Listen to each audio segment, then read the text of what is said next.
We are live for another retro review here on SCW, and today we are going to be discussing SummerSlam 1998, the highway to hell. If I could not get away with the copyrights, I would be playing AC/DC for you right now. I'd even give a karaoke version if I could go to those high nights, but unfortunately, that's not going to be plausible on today's episode. But one thing that is plausible is the fact that I'm not doing this show alone. In fact, he's with me so often. Some say he's taking over pretty much. His name is NX Steve in-house. Silk, how are you doing?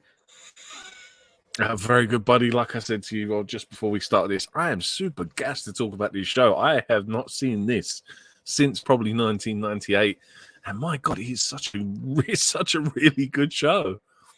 Well, it's 25 years in the making as well. The anniversary coming up, 25 years. Of course, this show did take place on, I believe, the 31st of August. So we are fast approaching it. We thought we'd get in just a little bit ahead of time, of course, doing this. It's actually August the 30th.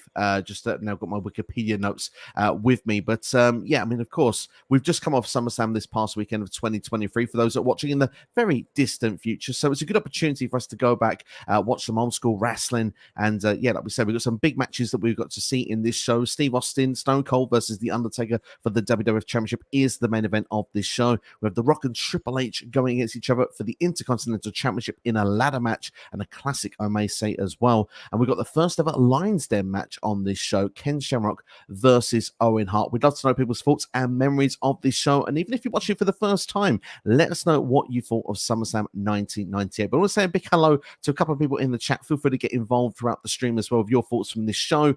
Robbie Collins says hello, Steve and Steve. And as well, we've got C Nation as well saying, what's up, Steve? We're doing well. Thank you, C Nation. Hope you, hope Robbie, and hope the Bear back audits are all doing well. Thank you for checking out the stream. But good to hear that you were gassed about doing this show. I mean, I was really excited to do it as well. As I spoke to you off air, this is one I've been looking forward to covering for many, many years. Were there any specific memories before going into the show where you thought, I can't wait to rewatch that moment?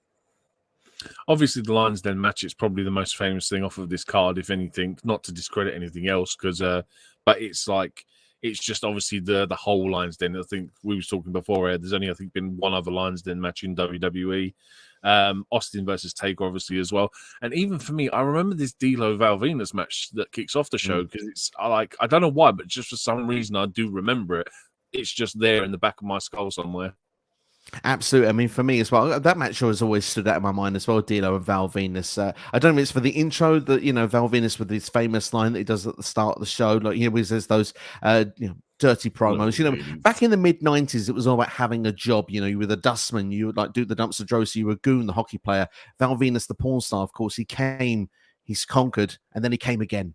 It was always, of course, his famous line on that night. But and I thought I'd get there nice and early. Hopefully, it's not affecting the monetization. But still, at the same time, the classic memories of that Lions Den, like you say, the ladder match for me is one I was looking forward to going back and rewatching. Obviously, Austin and Taker as well. And there's some great stuff in this show, and hopefully, everyone's going to enjoy as we go back down memory lane to go through it. But let's not waste any time, shall we? Just give a few bits of details just before we start off here. Of course, as we said, this show took place on August the 30th, 1998. It was in New York City, New York, in, of course, the world's most famous arena of Madison Square Garden. 21,588 in attendance. And of course, this was the day of the buy rates, ladies and gentlemen. This is pre-network times by quite a long time. 700,000 bought this show to watch it live, which is a fantastic number when you look back at it now, actually, as well there. And obviously, world's most famous arena. Before we even go into the video packages, just want to quickly get your question, just ask you the question, what your take is when the old school MSG shows, because for me, I get taken back straight away. I see the short rampway, the special doors that open up, especially for this show here, the way they designed things in 98. It just reminds me of the classic shows that we had with WrestleMania 10, WrestleMania 1, dare I say WrestleMania 20. There were some classic Madison Square Garden shows, moments. Obviously, John Cena coming down that ramp, returning back in 2008. So for me, I always get a great nostalgic wrestling feel when we get these old school MSG shows. And I really had that sort of good feeling even before this started, just seeing this was at Madison Square Garden. How did you feel knowing it was going to be in this venue? For me, it was always Royal Rumble, I believe 2000, where it was in MSG. Like, that's the first one I ever go to, because it was like over here in the UK at that time. I think the Channel 4 had started getting some of the pay-per-views, and I remember as a kid, like 15 years old, staying up to watch the Royal Rumble at like 1 o'clock in the morning on Channel 4. And you just, the way the MSG is laid out and that particular entrance, that particular runway, it's just so iconic in itself. Like you can always, like you could put any arena up on WWE TV, but you always knew what was MSG was just from the way it was laid out. So yeah, it's like I said, it's just one, like it's one of the world's most famous arenas. But for me, so it's always been Rumble 2000, Taz's debut. The controversial finish with The Rock and The Big Show, Hardys versus Dudleys in the table match, the old traditional table match where both opponents had to go through the table. Like I haven't seen one of them matches in ages. But yeah, like I said, it's very, very good to see it back. And like I said, I always love watching these old ones at MSG. Absolutely, same here as well. And I've got to say, it's a great reference of that show being mentioned as well. But going back to 1998, Bareback Audit saying the ladder match was good, and absolutely, I'm looking forward to talking about that one later in the show. But we will go through things in chronological order, and pretty much we had a video package to start off the show, as you normally do, to hype these things up. Obviously, building the main event of Steve Austin and The Undertaker, and the long conspiracy on whether Kane and The Undertaker were together. And of course, that was answered a week or two before the show, and they had joined forces. That's right. The Brothers of Destruction were in cahoots, and Austin knew they were all along. We're showing Kane and The Undertaker double teaming Mankind. Of course, Kane is tag team champions with Mankind at this point, so you know literally he's got no allegiance to that team anymore. It's all about Kane and the Taker, and you can hear Vince McMahon, of course, this is classic early stages of the Vince Steve Austin storyline, with Vince saying, with Kane by your side, Undertaker will become the WWF champion once again. It felt like a certainty, a battle, for Steve Austin to try and retain his championship here. I thought that this video package pretty much did what it needed to kick things off here. Just pretty much showed that Austin has the odds against him here, and it's going to be hard for him to walk out of Madison Square Garden still the champion. Yeah, I mean, it was like there's points throughout the show where you get that feeling like you can see, like, especially with Vince, like his characteristics and stuff like that, and you can imagine that just the way he would talk as well, like it's a lot of the stories that we hear nowadays about him. So it's really strange to go back and watch it now, knowing what we know. But yeah, it's a great promo. It does what it needs to do. If I remember correctly, don't Kane and Mankind take the tag team titles off of Austin and The Undertaker? If I remember correctly, is that not the right time frame? I think that might be. I think that also plays into the storyline as well, round about the same time. If I'm right, I cannot remember. Like, I might be wrong, but I think that's also one of the things that plays into the story with these two. It could possibly be. I know there is mention of the New Age Outlaws losing their championships in the show as well. And of course, there was a reference to them with their feud with Mankind and Kane. So maybe we can have a quick Wikipedia check on that note there en route to this. But one thing's for sure, ladies and gentlemen, we can say with great confidence, this show, of course, does actually have a network change. The AC/DC Hybrid of Hell is not actually featured on Peacock or the WWE Network at this stage, of course, guessing due to copyright reasons. For the same reason I can't use it, but we are where we are. But one other thing we have for sure as well, and the match that we both remembered kicking things off of the show, is Val Venis versus D'Lo Brown for the WWF European Championship. Of course, I've mentioned Val Venis on the mic already. Of course, coming to the Big Apple. He came, he saw, and he came again. I needn't say it twice, but I have. D'Lo Brown, of course, announced to the ringside. Of course, he's from the hometown of Chicago, but being European champion, they were at a point where they were like mixing things up here and actually saying he was from places in Europe. So from this show, he was actually announced Finland. Helsinki, Finland. I thought it was a nice touch for his character. I thought that was great. I forgot they did that, man. I didn't know. I didn't know if it was everyone, if it was just D'Lo, and every week they changed it up and picked a different city across Europe. I was like, that's a great touch for the European Championship. It was so funny to hear it, because it was like, no way D'Lo's residing from Helsinki, Finland. But yeah, it's just a unique little touch that I completely forgot they used to do. Absolutely indeed. They did make a note as well of D'Lo Brown. He was wearing a chest protector to the ring as well, of course, and it had been reinforced as well. He'd hurt his ribs in June, which is why he needed it in the first place. And it showed quite early into the match how this was going to be an advantage for D'Lo, because Val Venis trying to land some blows to the ribs, and there was little effect. It was kind of almost like trying to hit a Samoan in the head. You just don't do it. What was your thoughts with D'Lo wearing the chest protector? And did that add a bit of layer to character work and story to the match for you? Yeah, obviously it plays out a bit further later. We'll get into it. But like D'Lo always used to have that sort of attire anyway, so it wasn't really much of a change from his normal aesthetics of what he would wear. But like D'Lo is just like so iconic in himself. Like the way he would just strut to the ring on his entrance alone is it's always one of the things you see him almost get whiplash the way he would move his head from left to right. It was like I said, it's one of the things that unfortunately I don't remember much of the build of this match. I just remember the match itself for some strange reason. Absolutely, and I'm the same with you on that one now when you look back at it as well. But D'Lo, like you said, the sort of attire he had, kind of like the sort of tank top with the bottoms, kind of almost put into a one attire, it felt as well, with the way he had it. So when he had this sort of protector on, isn't so much different, but certainly it's a nice little detail as well. But you probably think to yourself, well, if Val can't hit him in the ribs, what's he going to do? How is he going to get himself an advantage in the match? Well, Val did find a way. Hit a spine buster. Of course, that wasn't protecting his back, D'Lo. So that was a beautiful spine buster. And of course, going with shots to the head as well, and a very sort of hard-hitting clothesline as well, knocking D'Lo down in the early stages. One thing we did see as well, someone that making a SummerSlam debut sitting in the crowd and will be celebrating 25 years himself. Of course, his anniversary in a couple of weeks on SmackDown is none other than Edge. Edge is sitting in the crowd. And of course, there's no really long-term offense with either superstar in this match. I found there was a lot of counters, a lot of backwards and forwards in the time that they were given. D'Lo, of course, did get his advantages, the heel does do, but of course, very early on, he misses a senton off the second rope, again landing on his back.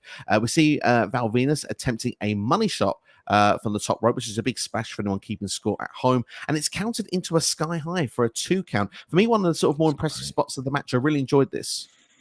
Yeah, it's like I think as well with this match in particular, like I was gauging from the crowd reactions that a lot of people were reacting to moves nowadays that no one reacts to, like things like the spine buster, that splash that he reverses into the power bomb.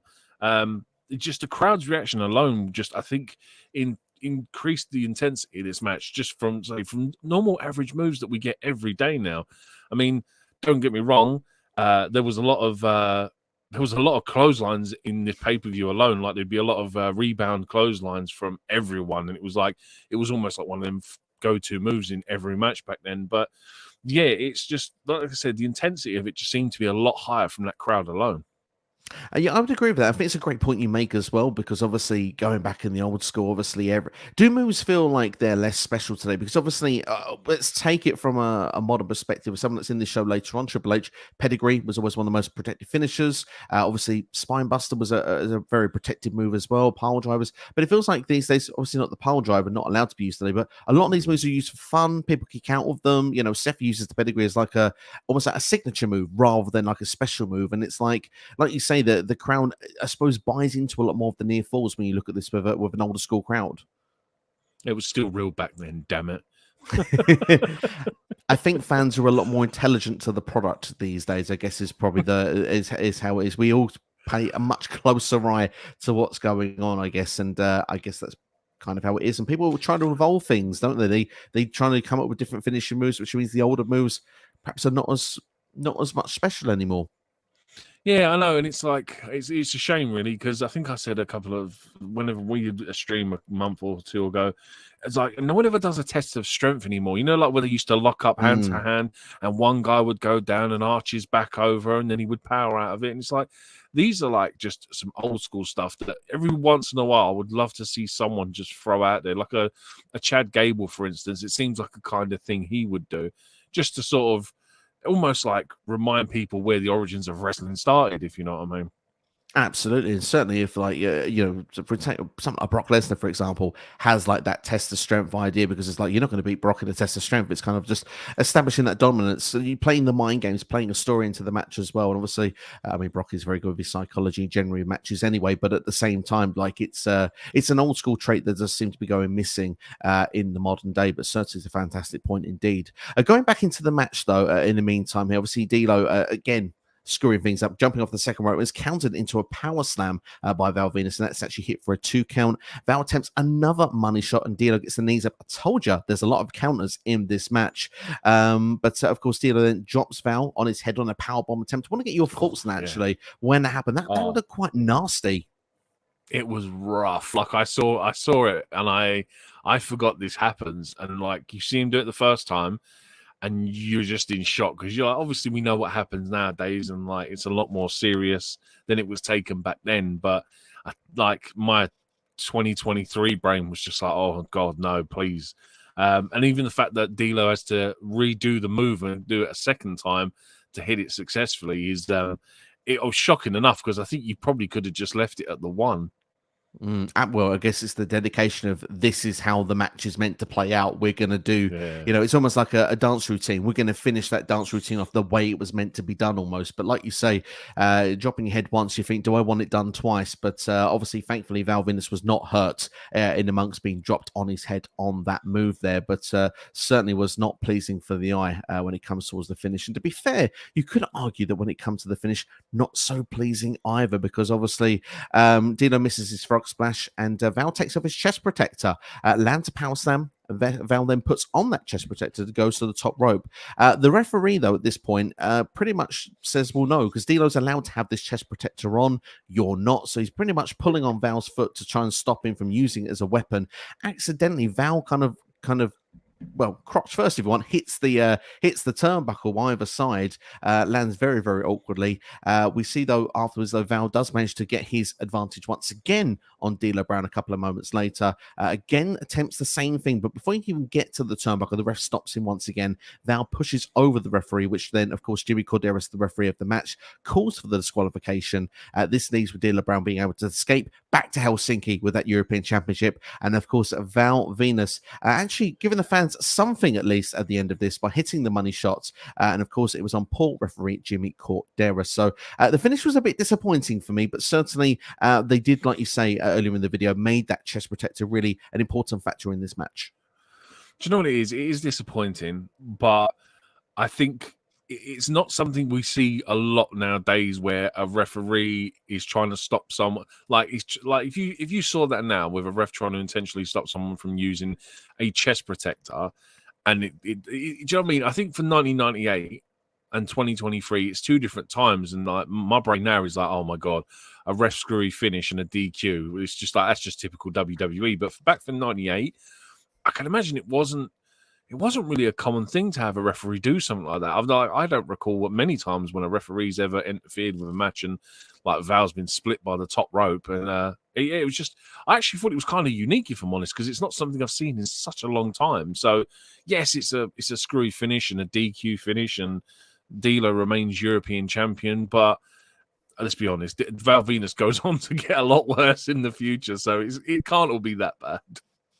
To be fair, yeah, I mean, obviously we're approaching also the 25-year anniversary of the Choppy PP segment, of course, with Val Venis. So yeah, it does seem to be a bit of a painful booking spell for Val in WWE around this period. But yeah, for me, I enjoyed this match, but like I said, the finish does let it down a little bit. Obviously, first Val being dropped on his head, and then that booking decision. I would have preferred, and naturally as a fan, you want a clean finish, but obviously don't want to take the championship from D'Lo Brown. Val Venis is on a stronger run right here. He doesn't take many L's at this point, even if he takes a we're saying L in some theory of Kai En Tai backstage. But it's here for this match for what it was. It's a 15-minute match as well. Obviously, when you go into the logistics of this match here, the time for this match is 15 minutes and 24 seconds. So to go that long and to not get a decisive victory, just I don't know, it does grind me a little bit. But what are your final thoughts of this match before we go to a star rating?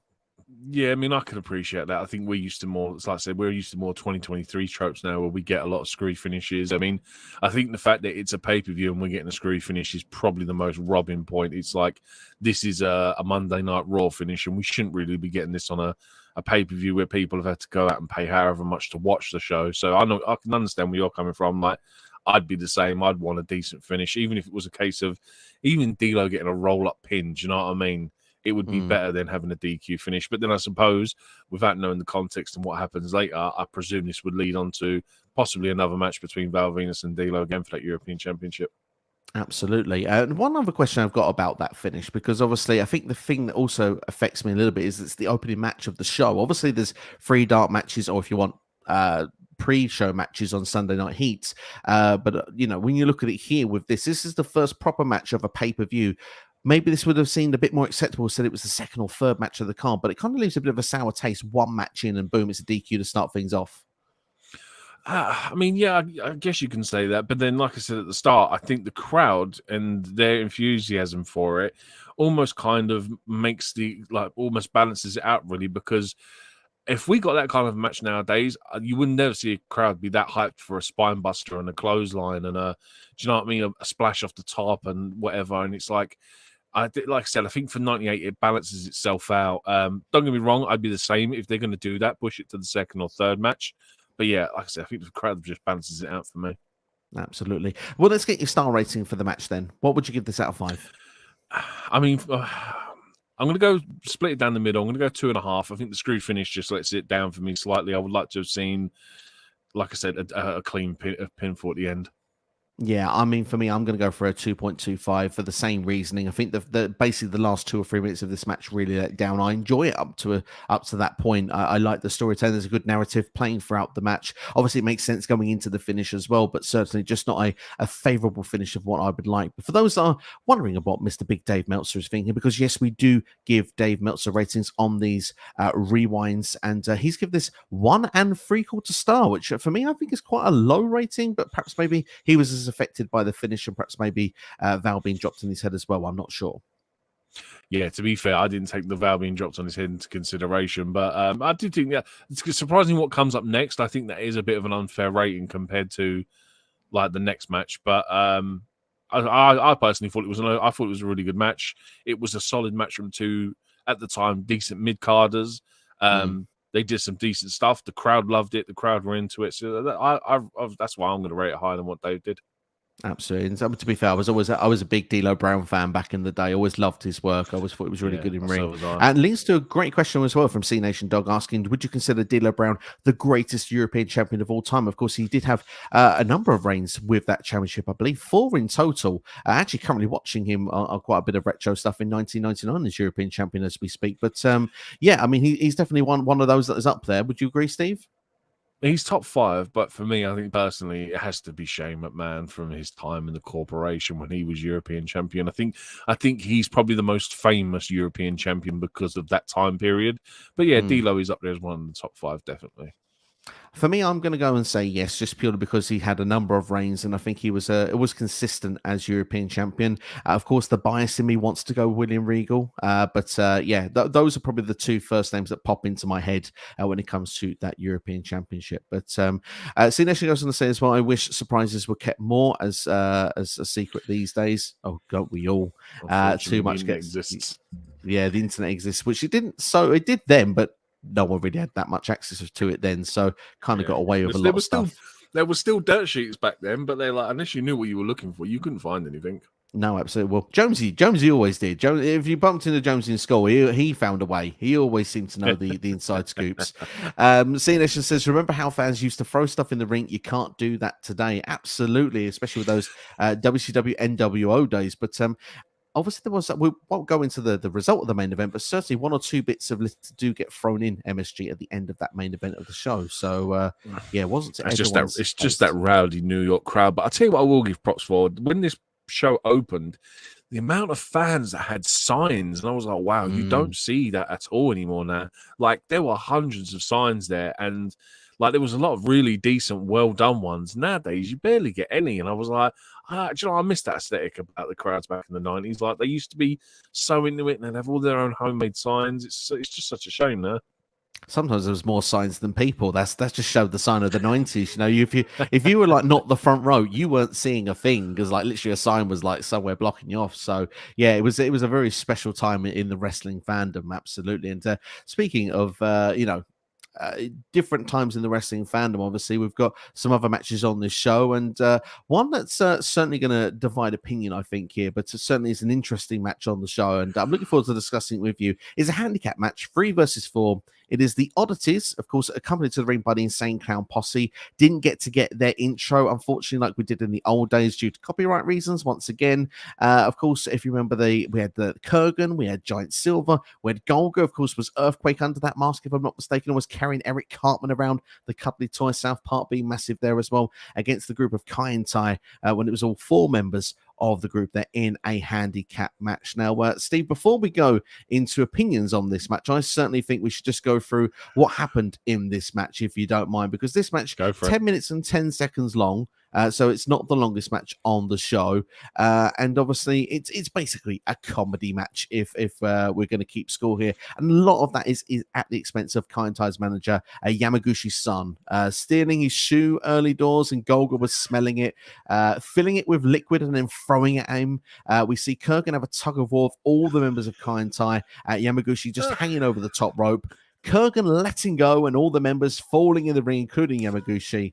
There was one spot as well, which I must admit actually quite like this. Gorilla Press Man from Giant Silver throwing Tucker over the top rope onto all the members on the floor. Actually, was a very Tucker sold that like a trooper. He really, really did. But there was one time in the match where Kai En Tai actually could get the advantage over the Oddities, and of course that was when they were actually doing 4-on-1 in the match. The referee really letting the rules go a bit loose in this match, but of course Golga still managed to power through, and of course. When it comes to the finish, of course, Yamaguchi wants to get in the ring once again. Luna Vachon, who's of course part of the Oddities, also slams Yamaguchi's son. And then we see double choke slam from Giant Silver and Kurgan to all four members of Kai En Tai. And Golga just falls on top for the pinfall. So that is your meat and bone of this match. NX Steve, what were your thoughts of the Oddities versus Kai En Tai? Absolutely love this. This is the most indie wrestling thing I've ever seen on a WWE pay-per-view. I don't know if anyone's ever seen it. There's a match you can go on YouTube and watch between Hornswoggle and Orange Cassidy, and it makes me die every time I watch it. And this was along the same lines. I didn't know who any of the Oddities were. I didn't have a Scooby-Doo. I know who Kai En Tai were. Didn't have none of them. But like you said, when Kai En Tai started doing their 4-on-1 stuff, and you've got the ref stopping these other two big guys, but letting these four small guys just like they're doing, what was it? They all four of them run off the rope and drop elbow drops. I was like, oh, it was so entertaining, man. And like I said, it was absolutely terrible, but I loved it, man. I thought it was so funny.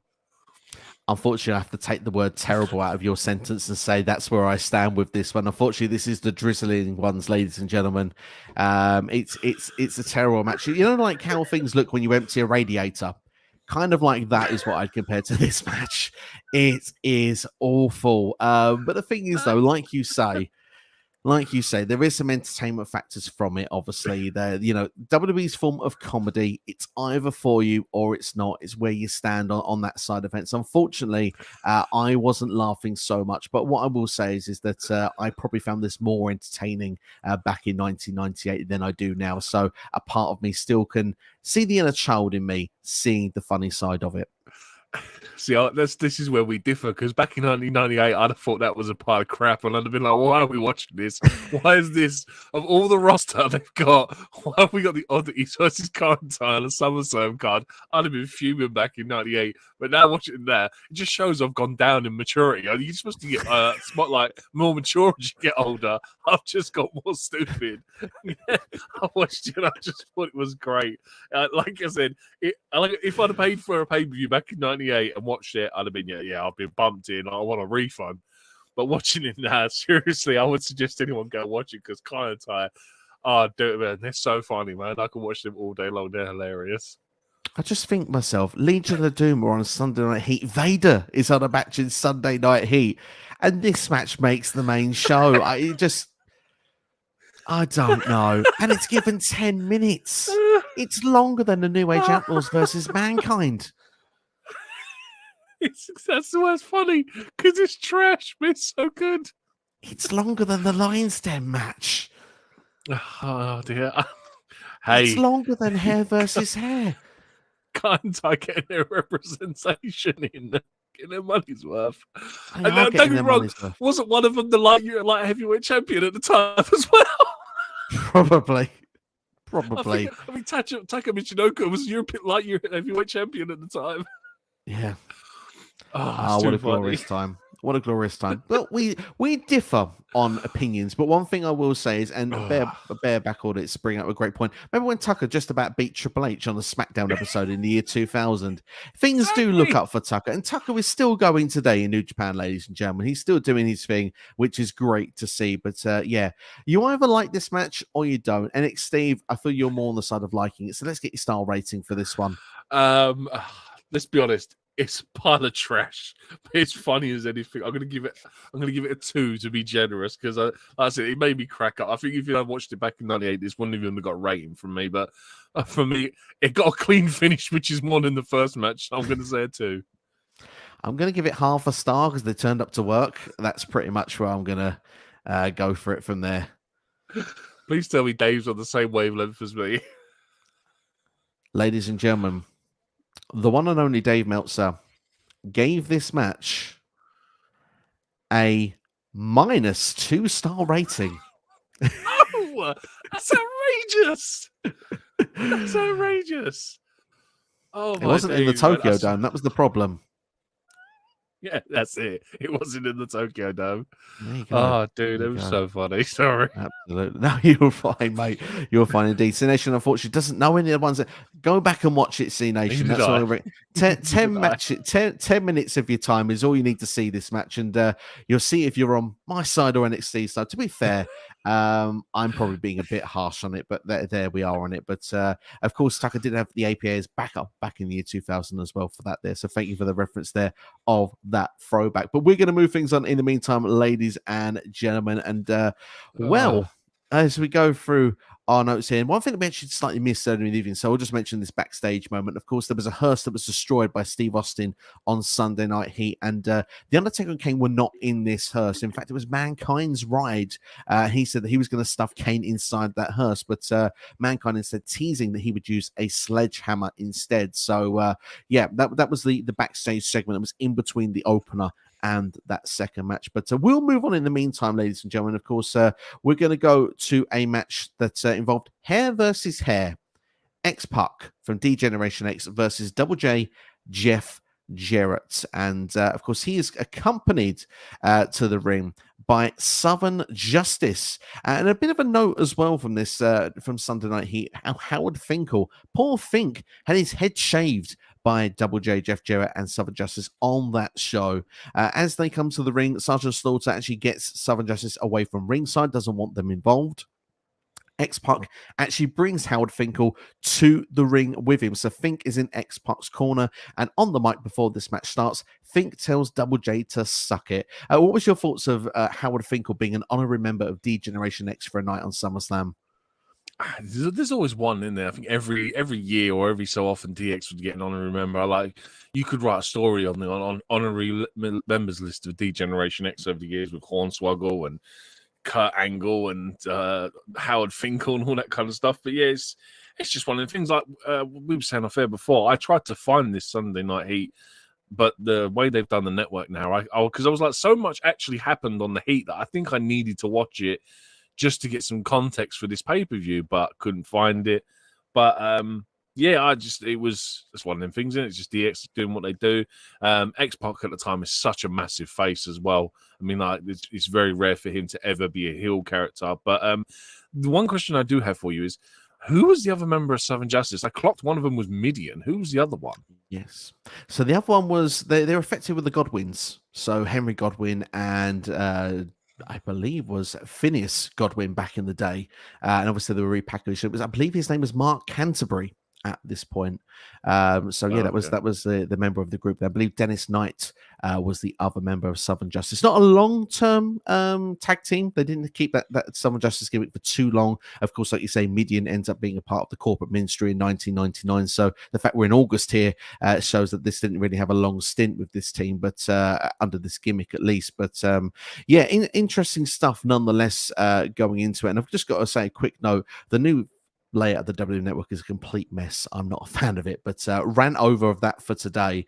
Early in the match, we see Double J picking up X-Pac on the outside and throwing him basically split first into the ring post. That looked quite a painful spot. But one thing I noticed very early on, that these two had fantastic chemistry together. X-Pac landing a fantastic tornado DTT with the assist from the top rope there. What were your thoughts with the chemistry factor with X-Pac and Double J in this match? I thought they got on really, really well.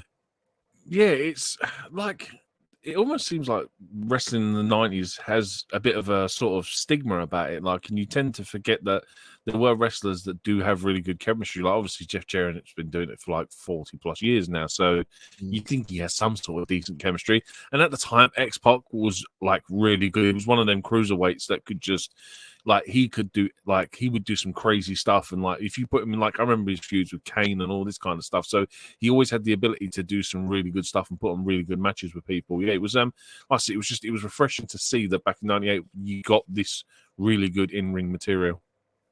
Absolutely, yeah. I felt myself as well, like two very good workers. X-Pac, like we said, we've covered different reviews before, but X-Pac just seems like doesn't have a bad match. He just can pull out some awesome matches wherever he's in the ring with, and these two, it was just no exception when they worked together. And like you say, Double J has been doing it for a long time, so yeah, the very suitable dance partners for this show. But X-Pac does miss a crossbody from the top rope. X-Pac would soon also miss a spinning heel kick as well, which leads to Double J applying a figure four leg lock. X-Pac does get out and the pace picks up for the final sequence. There's back and forth on both of them getting near falls. X-Pac attempts a Bronco Buster, but Double J gets his foot up, which means it's a low blow. Of course, Jarrett does actually punch Howard Finkel off the apron, which then he turns into an X Factor from X-Pac. We get a kick out at 2. Southern Justice come back out with Marc Canterbury with an official. Dennis Knight actually misses with a guitar spot on the apron with X-Pac. X-Pac gets the guitar and hits Double J with that guitar and gets the 1, 2, 3. And of course, after the match, just to make sure that the haircut is done as it should be, the New Age Outlaws chase Southern Justice away with steel chairs. Darren Droz, of course, who recently left us, unfortunately, so rest in peace, Droz, does come to ringside. He's involved in the build-up as well, having his hair cut by Double J. Him and the Headbangers come out and they hold Jarrett while his hair is being cut. Of course, the Fink gets involved with the action also with this. He takes some of Double J's hair and puts it on his head. Thrasher of the Headbangers does the same also. Of course, the Headbangers are bald. So yeah, it was quite a fun way to end this. The babyface winning, Double J getting that haircut as well. Obviously, not a good looking haircut on the show. He doesn't have all of it taken off like we see with some shows in the past. You know, where Kane was bald, Vince McMahon the same. This is kind of just a bad haircut, so you'd have to wait to the next show to see Double J with that short back and sides there. We also get a shot in crowd of Method Man from Wu-Tang Clan in the crowd as well, which is just a bit off topic, but I thought I'd mention it anyway.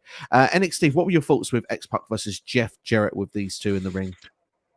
Solid match. Going back to the chemistry again, like Jeff's ability to counter some of X-Pac's stuff and make it look really fluid, I thought was particularly one of the high points. Like I said, the spinning heel kick that he ducks under is so pinpoint accurate, like the closeness of it and the near connection is just amazing. The result is obviously this is a proper fan deal one. This one is really to get the crowd going. And I remember obviously I knew the outcome of this one before because I remember Jeff having his short back and sides. That hair ends up being around later on because I think in the main event at some point someone hits the rope and there's still blonde hair fluttering about everywhere. But it was a really good solid match. I was thoroughly appreciated this. There's just a result in itself, and like I said, seeing like the end of it was a bit strange because I didn't know the context with Droz and the Headbangers and all that kind of stuff. But do you know what I mean? It's just stuff you find out at a later date. But no, I thoroughly enjoyed this.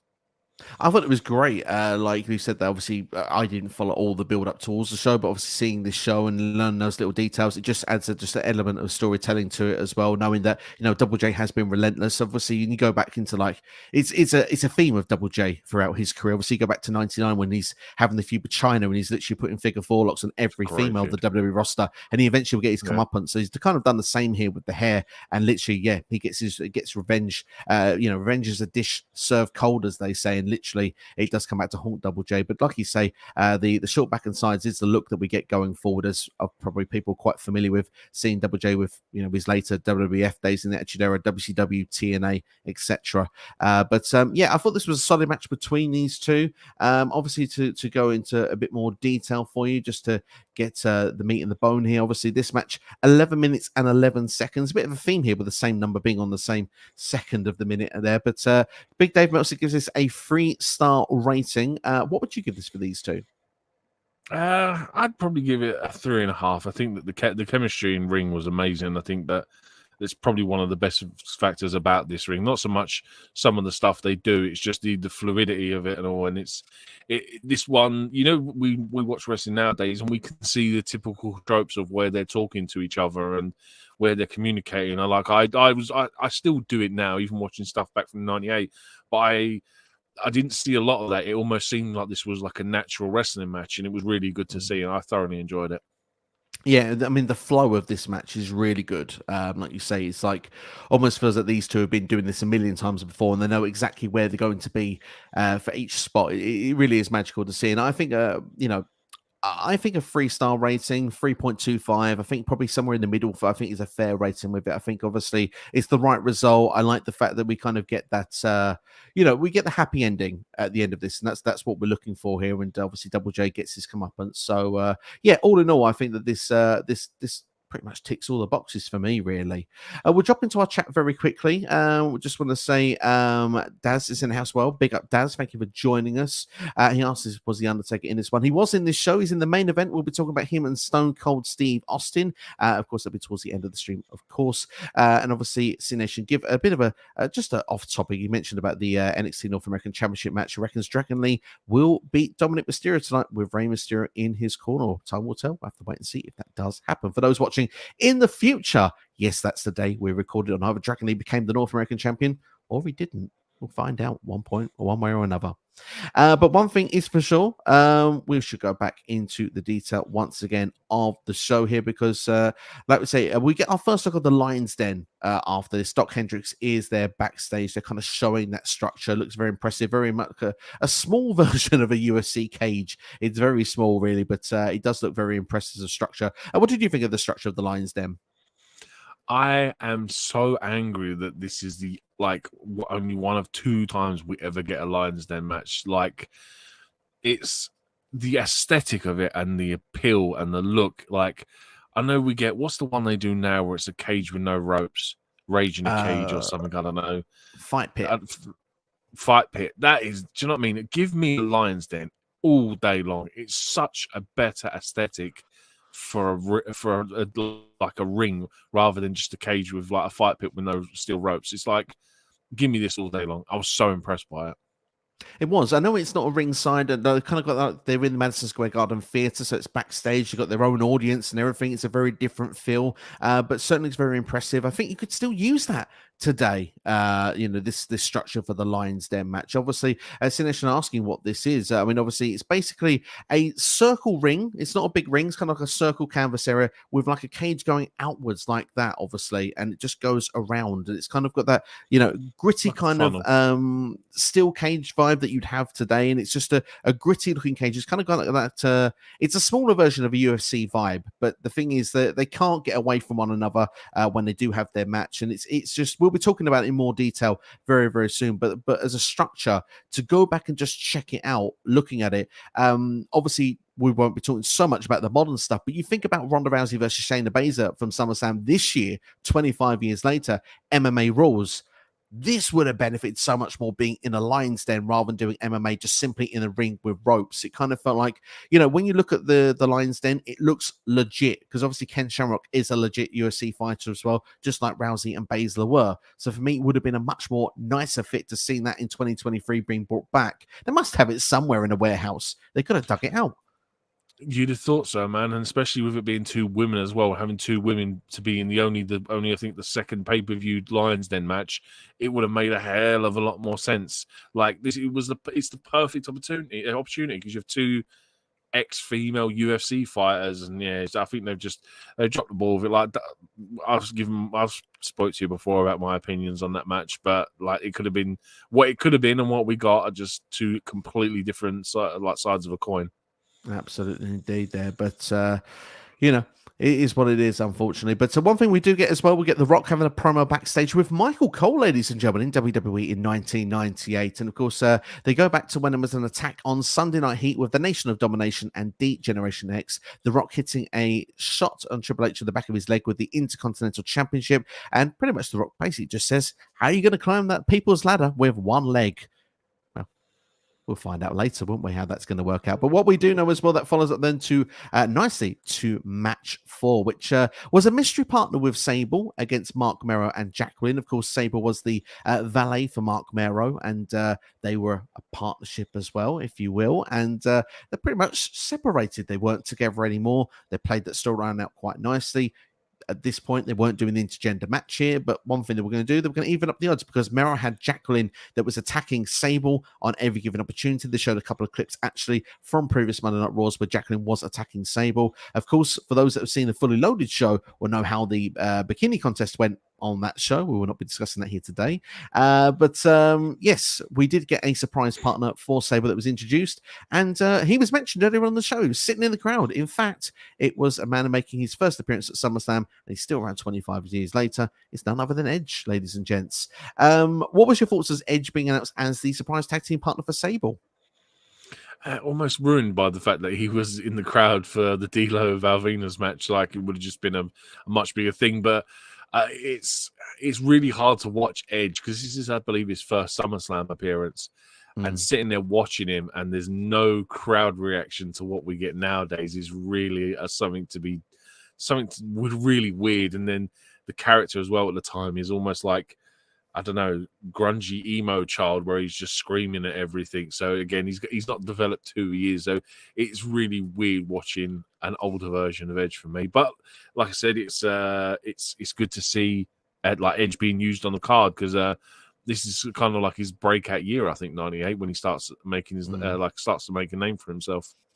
Absolutely, indeed. Yeah, of course, later you're going to be a part of the Brood. Of course, with Gangrel, and of course, Christian would come into the fold as well. They break off into the tag team match and Christian, of course, some of the famous matches with the Hardys, the Dudleys. So, yeah, this is kind of like the early signs of Edge. And of course, the You Think You Know Me music is there from the very, very start as well. There, of course, with the early Edge theme song. So, yeah, it's strange to hear that there's no, like I say, big fan reaction for him coming in at this point. But one thing's for sure, though, he stood out really early in this match for me as someone that you could just see he had all the credentials to be a top star there. Like the way he was crisp, clean with every move he was doing. It felt like he was going to be certainly a big time player for many, many years to come. But obviously the heels trying to do their double teaming on Sable. Obviously at every given opportunity, Marc Mero was trying to get involved to assist Jacqueline. Sable though does attempt a Sable bomb on Marc Mero early into the match before being attacked by Jacqueline. But Sable does hit the what's it called, the TKO on Jacqueline. Edge hits a beautiful suicide leap over the top rope on Mero. I've got to mention about that suicide leap. That looked dangerous as. Yeah, because I think he catches Mero with the back of his leg on across the head, and I don't remember. Isn't Edge's debut match where he done the same sort of thing and gave the guy a concussion? I think as well. Like, and obviously this is round about the same time, and it's like, you might want to start doing a different move, mate, because it seems to be quite a bit of an iffy one you're pulling here. Absolutely. And of course, he throws Marc Mero into the steps after this. Jacqueline tries to stop him, getting on his back. Edge takes Jacqueline down the aisle and, of course, spanks her in the R-way as well. Interestingly enough, in the ring as well, Edge sort of like gets Mero's position on the top rope a few minutes later. The heels do get a bit of advantage, but the babyfaces get their way back in. Sable hits a Hurricanrana off the top rope of Marc Mero, which is, beautiful. Of course, the big spot of the match there. Everyone kind of pops for that as well, because obviously Sable not really being a wrestler, being more of a valet. Of course, she does go on to become a women's champion, but, she's still, very green at this point. So to hit that move there, Silk said they're absolutely beautiful. Goes for the pin, but it literally doesn't happen because Jackie, breaks up with a splash, but ends up landing on Mero instead there. And this is then followed with Jackie being thrown into the turnbuckle, with her falling, of course, headfirst into Marc Mero's groin. Of course, a fun spot for the Attitude Era crowd. We see the downward spiral hit from Edge there, and then an assisted splash with Sable getting the pin on Marc Mero. Of course, it's kind of like a roll into Edge. She sort of picks her up, and it's hello. Don't do action move, Steve. Literally takes her out and throws down as a splash there for the pinfall. What were your thoughts of how this match played out, and particularly the finish? It's a move that he takes into his tag team with Christian, because that ends up becoming one of the common tag team moves for Edge and Christian, that whole roll up thing. But yeah, a lot of old school tropes, like you said, when Jacqueline does the stumbling headbutt into Mero's groin, is a very, very old school thing that we don't see a lot of nowadays. Obviously, there's some like tasteless things like the whole spanking of Jacqueline. I wasn't a big fan of that, but again, It's 1998, so you have to kind of just let it slide. But yeah, it's like I said, that Hurricanrana was amazing. Like, it's not very common that we see a perfectly hit Hurricanrana, but Sable, for someone who is just a valet, managed to hit it, lands it spot on. Mero does what he needs to do to pull it off. It was it was spot on for me. And yeah, like the finish, this was like it's a predictable finish for this one. I believe like the way the story was playing out, that you kind of knew this was what was gonna happen. Plus, obviously, Edge being the new guy, and I think. I believe this is a case of who did WWE believe was going to be the bigger star going for, Marc, Mero, or Sable, and they've obviously gone with Sable at this point. Absolutely, of course, and you could argue and say they would be right in that as well. Obviously, Sable went on to do quite a bit more for WWE inside and outside of the ring over a couple of different spells. But yeah, I mean, I agree with you 100% on everything you said, particularly as well with the spanking part of Jacqueline our way. Like you say, it's 98. It's of the time, unfortunately, not that it makes it right now. Looking back at it 25 years later, but certainly as a match otherwise all around I think was a fun one, and I think they hit a lot of the spots of what they're looking to do. Obviously Sable getting the big revenge over Marc Mero, pushing him into the rear view mirror, Edge getting that sort of breakout moment. Obviously to go with a time for this match, 8 minutes and 26 seconds, what would be your star rating for Edge and Sable versus Jacqueline and Marc Mero? I mean, it's a bit of a hodgepodge of a match. There's just some decent, really good spots in the match. I'm not going to say it's as good as the last match, so I'm probably going to say 2 3/4 just to be sort of a bit fair, because it is still a decent match, but it's just not as good as the previous one. Yeah, I mean, for me, 2.5 stars. Well, I'm going to go for this one straight down the middle. I think that it hit a lot of the spots that it needed to hit, and yeah, all in all, I think that this is worth a watch if people want to go back and do that. And certainly, like we say, 25 years later, Edge still doing it today as well, which is pretty fun fact as well. In fact, you have a celebration on SmackDown coming up in the next week or so. I think will be fun to see. But Big Dave, for those wondering, Big Dave Meltzer's rating for this one, 1.5 star. Dave, not too impressed when it comes to this match. I think so as well. Go back and rewatch. Dave, if you're watching this, go back and watch it one more time. Let us know if you feel the same way. Here's enough wrestling to watch. I very much doubt he'll have time to go back and watch it again. Absolutely. There's a lot of wrestling these days. There's a lot of star ratings to give out as well, but so we don't fully blame him on it. But certainly that's where we are from that one. But Michael Cole is with Mankind backstage. Mankind has no partner for the Falls Count Anywhere tag team match upcoming against the New Age Outlaws. Vince McMahon has to pretty much talk him into going into the match. Obviously reminds Mick Foley of the days he used to hitchhike to Madison Square Garden. The fact he would wait around the side door to get all Gross and the boys, and he would literally turn around and say that he could make history by retaining those tag team titles on his own. Vince could hand him a silver platter of history, and literally hands him a silver platter. And Mankind, to be fair, at one point suggested Michael Cole should be his tag team partner and both get their asses kicked out there. Seemed to be convinced with Vince McMahon's words. He was talked into it, and he said, well, he's got 13 words for the New Age Outlaws. How much wood would a woodchuck chuck if a woodchuck could chuck wood? Don't ask me to say that twice. So yeah, what were your thoughts of Mankind backstage there with this promo? This is pre sort of real babyface Mankind, and I forget this character and everything that he was before he becomes a massive face.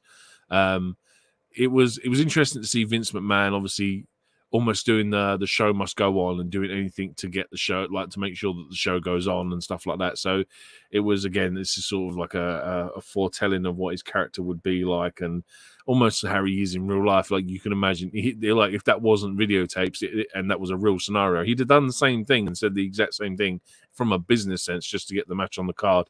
But yeah, like I said, for me, it was seeing Mankind in the heel dynamic, which is not a lot. I can't remember a lot of it. I mostly remember his face stuff. And no, fair play to you on that one now. And like you say, it's in the transition at this point, obviously not long after King of the Ring being thrown off the cell, and obviously fans still getting more and more invested in Mankind. He's still, like you say, he's still doing Vince's dirty work for another few months at this point. And like you say, he's talked into continuing with this match. And obviously with the closing statement, D-Generation X was having 2 words for you. Of course, Mankind wouldn't be Mankind if he didn't have something goofy to say. But certainly interesting stuff indeed. And obviously we move on to match 5, and we're already talking a bit about what the structure of how it looks. But the Lions Den match, Ken Shamrock versus Owen Hart. 2 men that had snapped that couldn't be contained any longer. Obviously submissions being put on both of these guys. Obviously Owen Hart using the sharpshooter on Ken Shamrock, not letting go. Shamrock looking to try and get revenge at every opportunity. The Lions Den match being announced. Owen Hart getting help, obviously some UFC help as well. Dan Severn was going to be his coach for this match, and of course taught him how to use the Dragon Sleeper. A couple of double team attacks on Ken Shamrock, including Owen Hart using that Dragon Sleeper. I was actually quite happy to get a video pack. Not many video packages were given during this show, which I thought was a bit of a letdown. We usually got quite a lot back in the olden days of wrestling. Almost got one almost for every single match. So the fact I got one here was good to sort of refamiliarize myself with the story. I think it really helped because the actual dynamic of the Lions Den match actually plays into it as well. And for me, obviously not seeing any of the build up, to get some of the backstory and to see some of that backstory play out in the match was really key to making this an actually much more enjoyable match. So initially, it's a great match, don't get me wrong, but with that backstory package, just enhanced it more because it was, like I said, well, we'll get into it when we talk about the match, but there's one key point that the Lions Den match itself is the point, like the reason why, and it works out beautifully for it. Absolutely, indeed. There, it's just that extra layer of what you need, like you say, just adds extra depth towards it. And obviously going into the detail of the match, obviously there's just great use of the cage on the start. It's a very physical match between these two. Obviously, Ken Shamrock being a psychotic, you wouldn't be surprised by it as well. Throwing each other into the cage every opportunity. Like I said, this cage it's not like a big ring you've got throwing around here. It's like almost like it feels like about a third of the size this cage. It's a very small looking cage. There's not sort of, where you can get away. So it's hard hitting. You can't escape. It's going to be, attack, smash. It's pretty much tap out or pass out is pretty much the way you can win this match as well, for those that have not seen a Lions Den match previously. But Ken Shamrock hitting a perfect belly-to-belly early into the match. Owen Hart retaliating with one of my favorite moves of his back in the day, which was the Insiguri. Of course, he throws one leg up, person catches it, he throws the other leg to hit the other wrestler in the head. For me, was absolutely superb. It's a well-educated backbreaker as well, and a sharpshooter attempt is countered early days. Owen Hart, very early on as well, is then power bombed. How were your thoughts when you get to some of the early points of the match? I'm going to actually come to you rather than coming actually into the full part of the match. But like I said, a lot of chemistry, very physical. That use of the cage early doors. How are you finding it? The pure fact that we saw Ken Shamrock bounce off the side of this cage and use it as almost like a trampoline to give him some momentum, and it's just a part in itself, just an amazing way to use this dynamic of a ring. The counter on the sharpshooter as well, where he climbs up to get himself out of it. Beautiful piece of reversal there. That again, something we not see very often, which is really dynamic to the ring. Again, the physical aggression. This is treated very much like a steel cage match, just without ropes. But again, the dynamic of how this ring is laid out and the way they use it to their advantage is just it's amazing to watch. Absolutely. And you mentioned that like the use of the cage, how Shamrock is kind of able to run up, the almost the cage there, use it to get himself out of offense. He uses it as an offense as well, running up the cage to then sort of like turn and hit an elbow sort of on Owen Hart as well. He tries it a second time. It's countered into a power slam. Owen then actually does go in for the sharpshooter, and Ken Shamrock does pull himself out of it. But then Owen actually then uses Dan Severn's sleeper. Of course, Shamrock again has to climb the cage to escape. He actually gets in the ankle lock this time. There's nowhere for Owen to go. He can't get to the sides. He can't climb out of it like Ken Shamrock was able to. Pretty much was begging for Dan Severn to throw in the towel, who was watching from the side. Severn basically just walks out on Owen Hart. And of course, Owen Hart pretty much forced to tap out there and pretty much pass out in the middle of this Lions Den as well there. I thought it was a well-executed match, and like you said there, just the fact that we see something different. We mentioned this earlier on, it would have been a blessing in disguise to have seen that with Ronda Rousey and Shayna Baszler. We never obviously got that with their MMA rules match, but certainly as this is a dynamic, it felt like a proper UFC fight. If you're going to see something that's a bit of a variety, this certainly ticks the boxes for that. And the fact that they can add the unique offense to this as well, and give it something that made it feel special, feel different, aesthetically pleasing to the eye as well. For me, I just thought this ticks a lot of boxes. I was really happy with it. Yeah, I mean, I don't know if you've ever watched them, but if you've ever watched like UFC's greatest moments and stuff, and you see people do some outlandish things where they just run along the cage and do a punch or a kick or whatever, and it was the same sort of thing with this. And the key point is that with that video package is that Owen's been doing that dragon sleeper constantly to Shamrock and just tapping him out. And as soon as Owen gets out of it, Ken just runs up the cage, does a backflip, and is just out of it. And for me, like I said, that's what the video package added for me, was the story point that Ken's tapped out to that move every other time. But now, because of the uniqueness of the Den, he's managed to reverse it, get out of it, turns the match around and wins it. And this is such a great match to watch. And it shocks me to this day that we still have never had more than one Lions Den match. It's like, all right, we've had two, but we've never had more. Like, it's just something they've never used more. Like, let's be honest, we've had more Punjabi prison matches than we've had Lions Den matches, and I think that's criminal, because the Punjabi prison match is just it's like an obstacle course, whereas this Lions Den match, especially when you've got people like Matt Riddle in WWE now, again, it's much better than a fight pit. This is such a cool thing to use. Yeah, I mean, I see your point of view absolutely for that. And like I said, it's got to be sitting in the warehouse somewhere. They could put it in the sort of side way as well, like where, I suppose a lot of people in attendance still would need to look at screens to see it. Maybe that's what they're against of using that. But at the same time, you could have it in the arena in some format. It hasn't got to be backstage. It's going to be treated like a Raw Underground or being put in a separate place. So there is a place that I think it could be used in today's market if WWE wanted to. For me, it's exactly like the steel cage. Just have it above it and drop it down onto the ring. Like, it's in a particular hexagon shape, so it's not that, it wouldn't be that hard to sort of carry it like it's a steel cage. And I think you could still have it dead center of the ring. All you'd have to do is have the turnbuckles and ropes taken down. But the thing with I noticed with the watching this back from '98 is obviously they cut a load of stuff out. Like, there'd be at 1 minute one match had finished and boom, they're straight into the next match. And it's like, that's the whole point of promo packages, that it gives the ring crew time to deconstruct certain parts and put stuff together again. It could easily be done today. Absolutely. No, I totally agree with you. And it's a shame that we don't see more of it in current WWE. Because I must admit, if there's a nostalgia match that I want to see come back, I think after watching this, the Lions Den certainly is one of them. And of course, if you haven't seen it, absolutely. Recommend just this match is not a long match. Like I say, it's shorter than the Oddities match. It's 9 minutes and 16 seconds, and it's given a 3.5 star rating by one Mr. Dave Meltzer. What would be your star rating for this match? I would probably have to give it. I'd probably have to give it a 4. I think it's one of the best matches on the card of the night. Just a uniqueness, and this whole card is just full of different matches, and I think it's probably what makes this one of the better SummerSlams of all time. Really, is that everything's different. There's no two same matches. Like, everything's either aside from maybe the handicap match, but then the other, the one later on, is different, and it's just such a very unique way. But I'm going to say a 4 for me.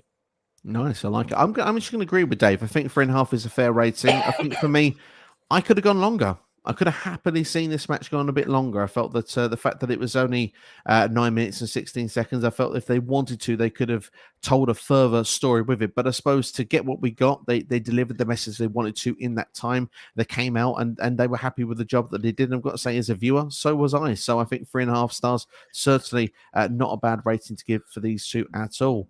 Mike, Habs Mike in-house, says SummerSlam 1998 was a very good pay-per-view. I have to agree with you so far, Mike. We are enjoying our time here. And he says that the best match was the ladder match for the Intercontinental Championship. He says Edge's pay-per-view debut was done well. Austin Taker was good, as well as the build. He says the only negative was Jarrett should have been shaved bald. There's one other negative, though, from me, Mike, and it's the Oddities versus En Tai. But certainly you will need to go back and get my thoughts on that match if you really want it in a lot of detail. But certainly a lot of positives coming there from there. But NXT, anything to say before we move on? No, just obviously, like you said, for anyone to go back and watch it, it's well worth the 10 minutes. But also watch the video package as well, because it just helps make it a little bit better, a little bit more better than what it already is. Absolutely, yeah. It just sounds that, like we said, it's an extra layer. I mean, if you're having cake, it's the cherry on top. Pretty much is what you need when it comes to this. And I like cake, so yeah, you're not going to go wrong with this one. I can promise you. Austin is backstage with Michael Cole. He says apparently Undertaker said there'll be no Kane with the Undertaker on this show, and Austin says he will do what it takes to keep that championship. Short and sweet as you like, and that means we'll be going in to match 6 of the show, the shortest on the entire show.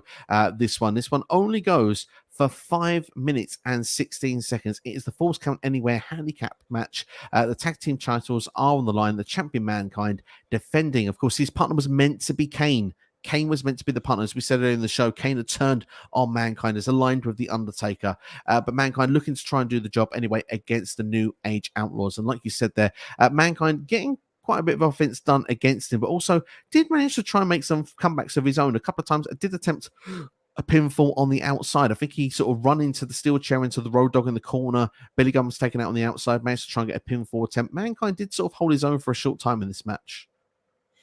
Yeah, it's there is one thing I've got to say about this match to start with, right? And it's like, for me personally, it's either Mankind, Road Dog, and Billy Gunn are really, really tall, or all the stuff they used back then, tables and chairs, were really, really small. Because, like, they're putting, like, the table they set up in the corner at one point is like, why does that look so small?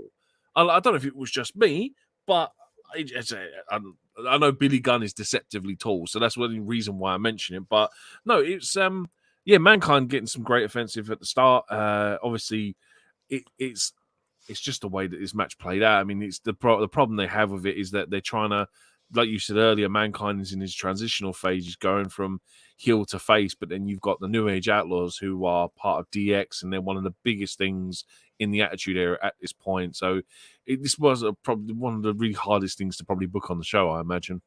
Absolutely, especially with Mankind obviously being quite local as well. Obviously, there will be some fans in the house. And the fair as well, as a heel that's being outnumbered by two babyfaces is kind of a difficult thing to pull off because, you know, people will gather sympathy for the heel. So in a way, it doesn't make the full most sense here. But Mankind does sort of break his way through. Obviously, does get Billy Gunn put in for a table as well at one point in the match.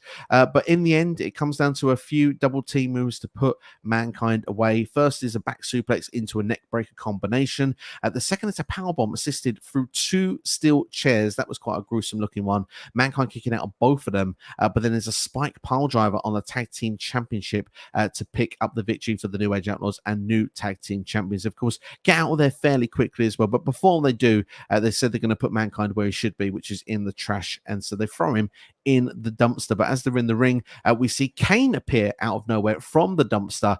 He actually picks up a sledgehammer and hits Mankind with that. Of course, we don't see it on camera, but obviously with the enforce that is there, usually suspense of disbelief, it looks quite gruesome. And of course, then Kane comes out and wheels the dumpster out with Mankind inside. So what were your thoughts, first off, of the closing of between the New Age Outlaws and Mankind before the attack from Kane? Yeah, a bit of a hot mess just because of, like you said, with the dynamic. And it's just, to be fair, the length of this match is actually kind of perfect for the dynamic with it being a 2-on-1 handicap. It's again another predictable result that you expect the one guy to lose. Like Road Dogg says that they were unjustly, they had the titles taken off of them maybe a month before, I believe, something like that. Yeah.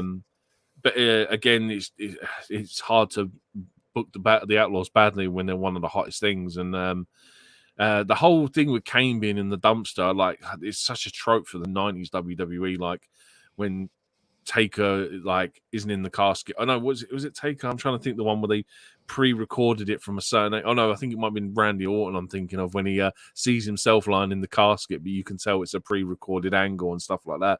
And it's just such a bad trope that the fact that Kane's had to hide in this dumpster the whole time, and then when they throw Mankind in, it's all of a sudden, oh, he was in there the whole time, or he just magically appears. It's just one of them awkward things, really. But yeah, it's the right result, and Outlaws go on to be one of the greatest WWE tag teams of all time, and everything happens from there, really. Absolutely. And of course, it's a Vince Russo special, pretty much, is the way to describe it, really, with this match here. And like I said, it's a bit of a hot mess, to be fair to it. Obviously, I would have, again, preferred a longer match. Obviously, when you look at some of the matches that are double the length in time, obviously, the performers here, very talented. Obviously, would have liked to have seen it go on further. But obviously, for a storyline perspective, what you're looking to get from it, they hit all the angles they need to hit. But Big Dave, not so impressed with this one. Gives it a 1 star. What's your star rating for this match? I'm probably going to give it a 2. I'm probably going to give it the same as what I gave the Oddities and Kai En Tai. I think that it was just a case of the result was the correct result. It was short, which was what it needed to be. It was just a case of it was just here on the pay-per-view, really. It could have been a lot better, but it is what it is. Mankind had a decent showing, I think, is the best thing to take from it, that he managed to survive that long against 2 opponents. Absolutely. I think for me, I'm going to agree with you. 2 star. I think is for this one. Obviously, when it's somewhere that's kind of like, nothing too good, nothing too bad. But I think more really it's creatively that lets this down. It's nothing to do with performer wise of why I would give this a lower rate or as low a rating as I have. But I think a 2 star rating is probably fair for it. But a couple of questions here from C Nation. So I'm going to take that and bring both comments up and then answer it as best as we can. Why did the Attitude have so many short title reigns? He goes on to say people love the Attitude Era, but the Attitude Era had so many short title reigns. But if there was one short title reign today, people get mad. Now, I would be hopefully right in saying, and see if you agree with me, Nick, Steve, that obviously the Shock TV was pretty much the hot thing of the 90s, wasn't it? It was almost like you had to watch every week because you didn't know what was going to happen. Obviously, title matches happened almost on a consistent basis every week. Obviously, people moan today about Seth Rollins defending his title so often. That was every championship every week. And yeah, obviously, people were forced sometimes to have to do that every single week. And there was a hot potato going around. There was a war going on in WCW, and that was pretty much a way of, this sort of Shock TV, whether it's certain angles, whether it's title reigns, that was pretty much the thing. We need to freshen things up every 4 to 6 weeks. Yeah, I mean, this show has a couple of moments that are shock value, like even just to go into the short title reigns, like it was one of their selling techniques. Is like you've got to come to the show because it's in your local town and you never know what you're going to get. Whereas nowadays, it's not so much a necessity to have short title reigns, apart from like your 24/7, which is a nothing title, which because obviously it doesn't exist anymore. But even though, like I said, with this one, you had the questionable camera work from the guy after Val Venus's comment at the start, and it cuts to a very young female in the crowd, and I'm like, that's very questionable for you to be panning onto that female right now. But then you obviously have the spanking of Jacqueline. You then have this, obviously, just the short title reign with Mankind and Kane, and obviously them losing it. It's just the way the WWF worked back in the 90s. Absolutely, yeah. That's pretty much their song and dance. Then obviously Vince Russo and Ed Ferrara as well were in charge of the pencil at that point. So it was very like their idea was car crash TV. It was almost like the I think I'm sure Russo has said a lot MTV of from but wrestling. Yeah, pretty much. I think a lot of his inspirations came from like Jerry Springer as well, with that sort of like pull aparts and stuff like that on there. So yeah. Very big like in the 90s. So hopefully C Nation answers your question as well as we can do it. And before we go on to the next match, it was a little off topic. We'll do it very briefly though for you, Mike. It says how should Brian Pillman Jr. debut be done tonight? If you're watching this in the very the very long term future, yes, Brian Pillman Jr. was expected to debut in NXT. I would like to see him as Flying Brian Jr. personally. I would like to see him go with the old school legacy of his father, perhaps go with a more WCW lineage rather than the let's say the WWE lineage of what we had, where Pillman was a loose cannon. But at the same time, Brian Pillman was the senior was one of a kind of his generation of wrestlers. Obviously, was well ahead of the curve as well. But at the same time, knowing NXT, they'll probably do a complete name change, complete repackage, and we probably won't even recognize him. It's a shame because I think his name sells alone is a selling point alone to have Brian Pillman as his name. For me, his debut, I wouldn't mind going back to how they used to do NXT debuts, where they'd be in the crowd of the next takeover or whatever. So, but I'm excited to see what Pillman can do. I actually really like Brian Pillman Jr. I think he had a great run towards the end of AEW, so I'm excited to see what he can do in WWE. But the key for me, keep Brian Pillman Jr. as his name. Yeah, I would like to see him keep the lineage person. That's what I would think is most important with the whole thing. But Yes. we'll wait and see how it plays out. But we will be carrying on with 1998 and SummerSlam on the way for us next hour. And of course, we have, probably one of the matches that people are quite looking forward to us talking about. Of course, it is going to be for the Intercontinental Championship, a ladder match as well. It is, of course, the champion, The Rock, taking on Triple H. And of course, in this match, just to say, I mean, Triple H, we know he loves his entrances, all those WrestleMania ones with all the, Motorhead playing him down to the ringside. He was part of DX here, DX and the DX band playing the theme there. And of course, Triple H, meant to be selling a leg injury, just pretty much rocks out pretty much with this on his entrance to the ring. But what were your thoughts of the DX band giving us the break it down? Oh, it was a hot mess. Like don't get me wrong, I always appreciate watching I appreciate this was one of the things I actually forgot to mention was like all the old entrance musics that we got, like especially like Undertaker. The fact that his entrance was over in about 30 seconds as well was a shock in itself, because I was expecting like 10-minute ring entrance, even in Madison Square Garden for me. But yeah, man, like I'm a sucker for decent ring music, and DX has always been one of them ones. But yeah, like you said, it's Triple H, and he always loves his over elaborate entrances. But it was a hot mess. Let's be honest. Like they even ended up destroying half the band equipment at the end of the entrance. It is a hot mess. But like it's for what it was for '98. As me as a 13-year-old kid at the time, and be like, yeah, that's what I want to be. I want to destroy music equipment when I'm 35 years old and wrestling. It is the sign of the times, isn't it? But I think it was good fun. I like the nostalgia. I like going back and seeing it, obviously, and obviously DX, one of the most iconic theme songs of all time, and obviously The Rock, of course, with his early version of "Do You Smell What the Rock Is Cooking" as well, with the IC title, and of course Mark Henry, of course, accompanying him to ringside as well. Of course, Triple H does have China in his corner. Usually, the title in modern wrestling is already hanging above the ring. I liked the fact here where The Rock actually brings it to the ring. In fact, it's actually poses on the ladder, actually on the way to the ring as well with that championship. Gives it to the referee. We actually had to see the referee put it on to be, then go up towards where it's hanging above the ring. I just thought it added a bit of suspense, really, something we don't see today.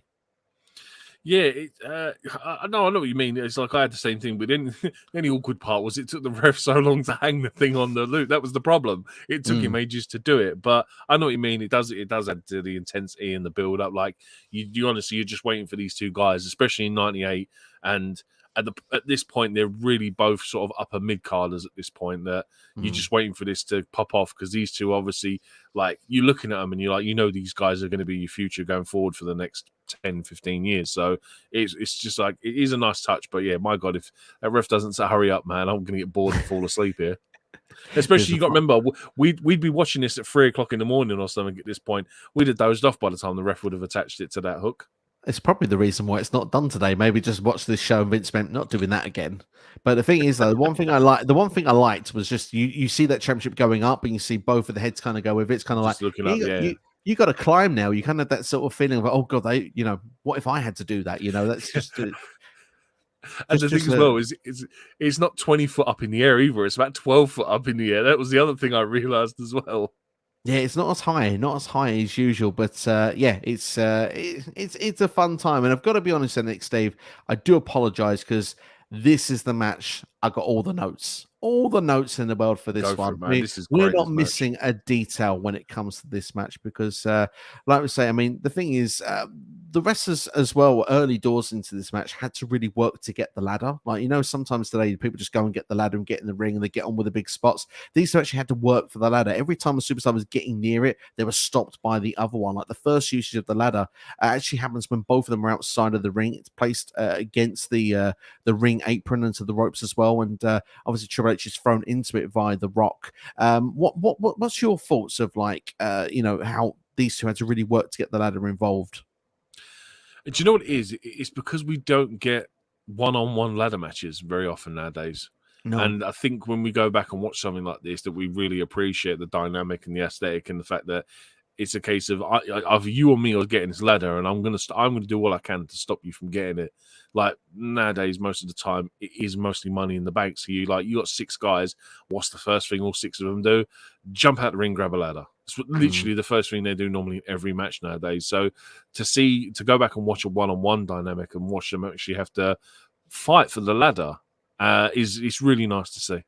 Absolutely. In fact, there's just that one in the aisleway as well, not just like 7 or 8 of them around ringside either. Like, it's like you say, it's literally, you have to get there out to where literally the entrance is, bring it back, set it up, climb up that ladder. It's a lot of a tougher task than what it feels to be in a modern day. But it's not to say we don't see some of the spots back then that we do today as well. The Rock trying to climb that ladder, Triple H stopping him by jumping off the turnbuckle, hitting a forearm, knocking the Rock off of the ladder. And of course, as Triple H lands to the ground, he gets a bit unfortunate moment as the ladder actually lands on top of him. And it's quite brutal, didn't it? Do you know what? Props to Triple H for selling it, though, because I presume that wasn't what was supposed to happen. And the fact that he still sells it as well is a plus for me, because he could have easily just brushed it off and carried on. But the fact that he sells the impact is a nice touch.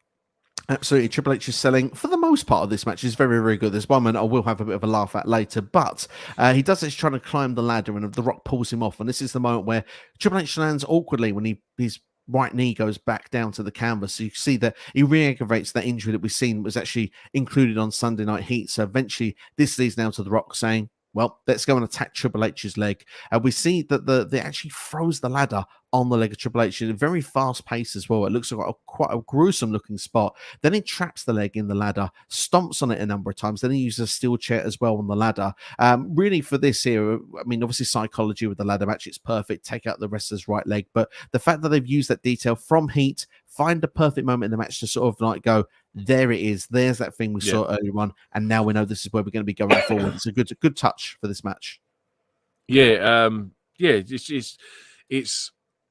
it's just a case of like nowadays. It's like it's normally always the first thing they go for when we see an injury dynamic. It's a case of, oh, it's your knee that's playing up. I know, I'll just do a chop block and take your knee out from behind, and that's it. But yeah, it's a great point. And just to add with this entire card, for the amount of violence that we got with weapons, not a single chair shot to the head, which I was thoroughly impressed with. Bearing in mind it's 1998, and I was quite happy to see that. But yeah, it's just the whole bit, the way they do it.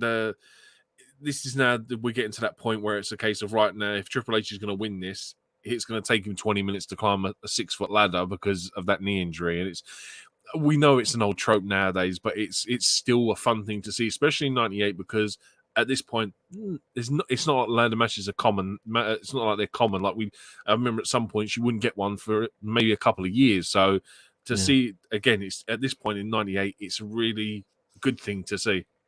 I totally agree with you with that. And obviously you said like we don't get these that often at this time period. Obviously, Shawn Michaels and Razor had a famous ladder match in WrestleMania 10 in Madison Square Garden, obviously. So, you know, it kind of has that sort of, you know, going out there and make yourself famous. Possibly a reason why this match was even put on this show, because MSG had a famous ladder match a few years earlier, you know, so it kind of has that vibe to it. But just when, like you said, there with Triple H, we know that it's going to take him a long time to get up there. And obviously, before things can get better, they're going to get worse. Obviously, The Rock wraps his leg around the ring post, obviously then uses the ladder on him as well. He actually positions the ladder on the steps in the barricade. Rock kind of does like the atomic drop where he picks Triple H up and instead of like actually dropping him on his knee, drops the knee on the ladder. It's a very horrible looking spot there, and obviously that leaves The Rock clear to go to climb up the ladder, but the Triple H does manage to get there in time and stop him. But like you say, it just gets more gruesome as the match continues. But that spot with the ladder is just a unique piece of offense. Like, don't get me wrong, the ladder isn't secure at any point, and the fact that Triple H manages to stay on it afterwards is really well sold as well. But yeah, again, the storytelling with these two and the way that Rock is trying to do that knee and to give himself an advantage over Triple H is just really good to watch. Absolutely. It's the same ladder that's being used all the time as well at this point. Like as we said there, we've not got multiple ladders being used here. This ladder ends up on the outside. Once again, it's now been actually lead against the barricade. Triple H just slingshotted into the ladder at this point. And I said the selling was good apart from one moment in this match because Triple H went very Ric Flair in this match. He went slingshot into the ladder, came backwards, kind of went a bit groggy, and then sold himself by going headfirst into the Spanish announce table. What were your thoughts when you saw this bit of bizarre moment? This is exactly what I thought was, I'm sorry, when did Ric Flair get in this match? What's just going on here? It was, it's one of them weird, like, there's that famous clip of Triple H and Shawn Michaels in a tag team match where Shawn's just kind of waving his arm and Triple H is kind of like doing the whole balance swing, and then he's like, no, I'm cool, and then falls flat, and it was just like, it just instantly went to that, and it's just like, it's just a great little spot to watch. It's bad selling, don't get me wrong. It's terrible for compared to the rest of the match, but it was funny, man. Absolutely, indeed. And we mentioned how like creative perhaps they've been in the match outside of that moment. Obviously, with using that one ladder, but obviously they've been using the arena to a good use as well. I mentioned about being on the outside. They got the aisleway next with that ladder as well. The ladder just seems to follow them everywhere they go. Triple H wants to pedigree The Rock on that ladder in the aisleway. However, The Rock reverses it, hits a back body drop, so Triple H goes back first onto the ladder. At this point, the ladder's taking quite a bit of beating. So, well, yeah, we are going to need a new one. Mark Henry actually goes and slides a new ladder into the ring and actually tries to stop Triple H getting back into the ring as well as The Rock climbs the ladder. China gets involved, hitting Mark Henry, and Triple H gets the ladder just in time to push The The Rock off.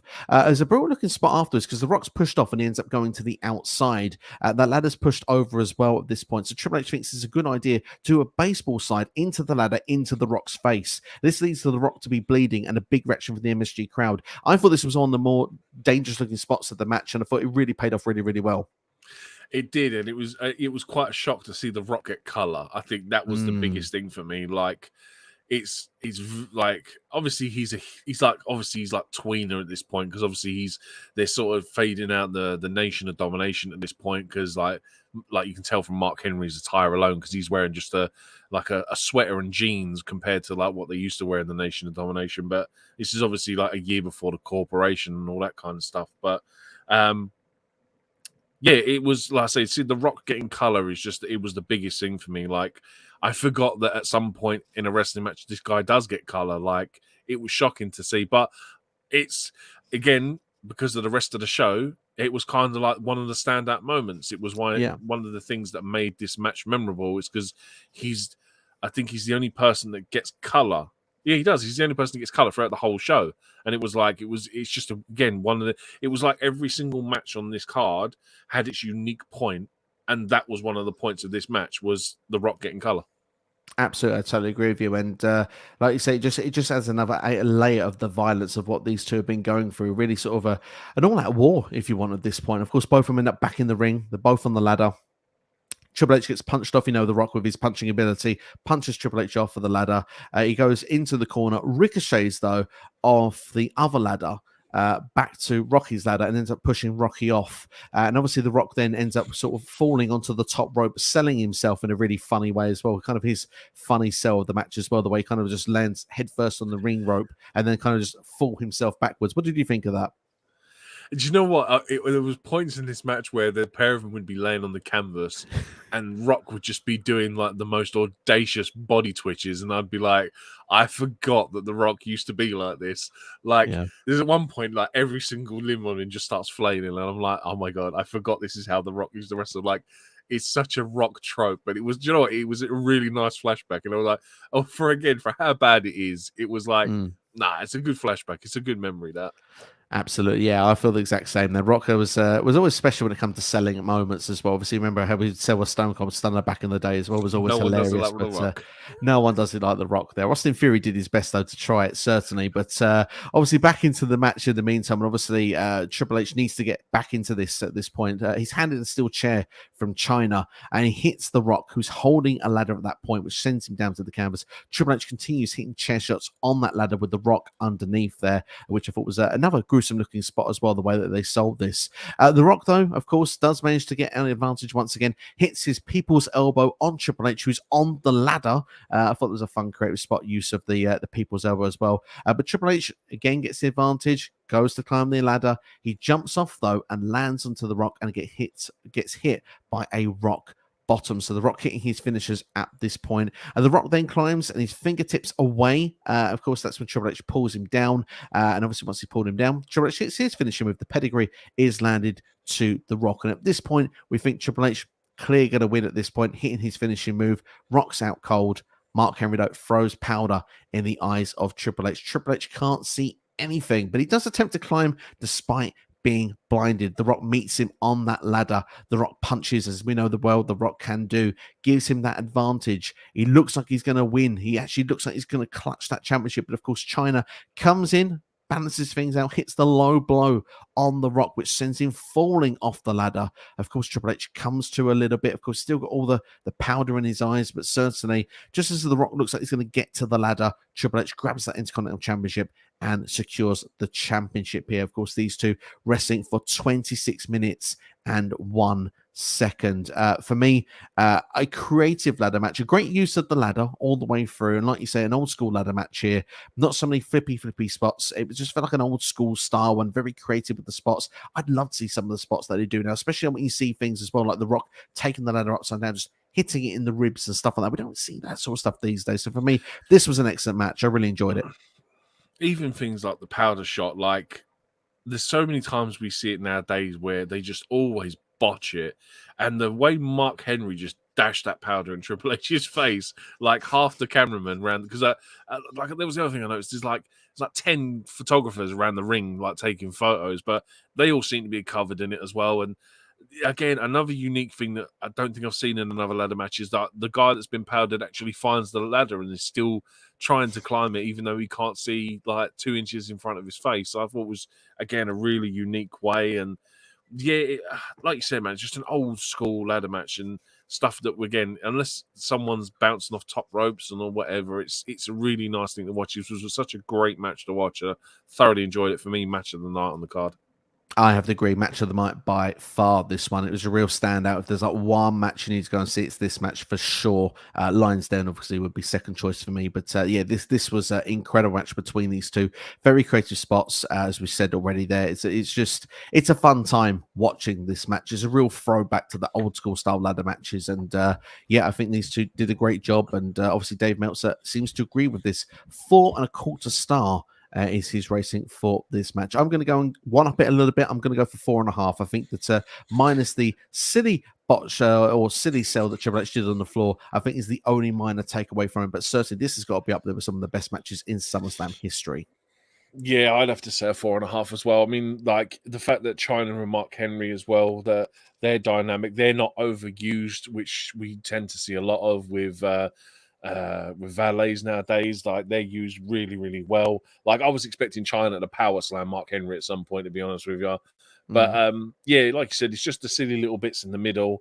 I thoroughly enjoyed this, man. This is you're right. It's probably got to be one of the best SummerSlam matches ever.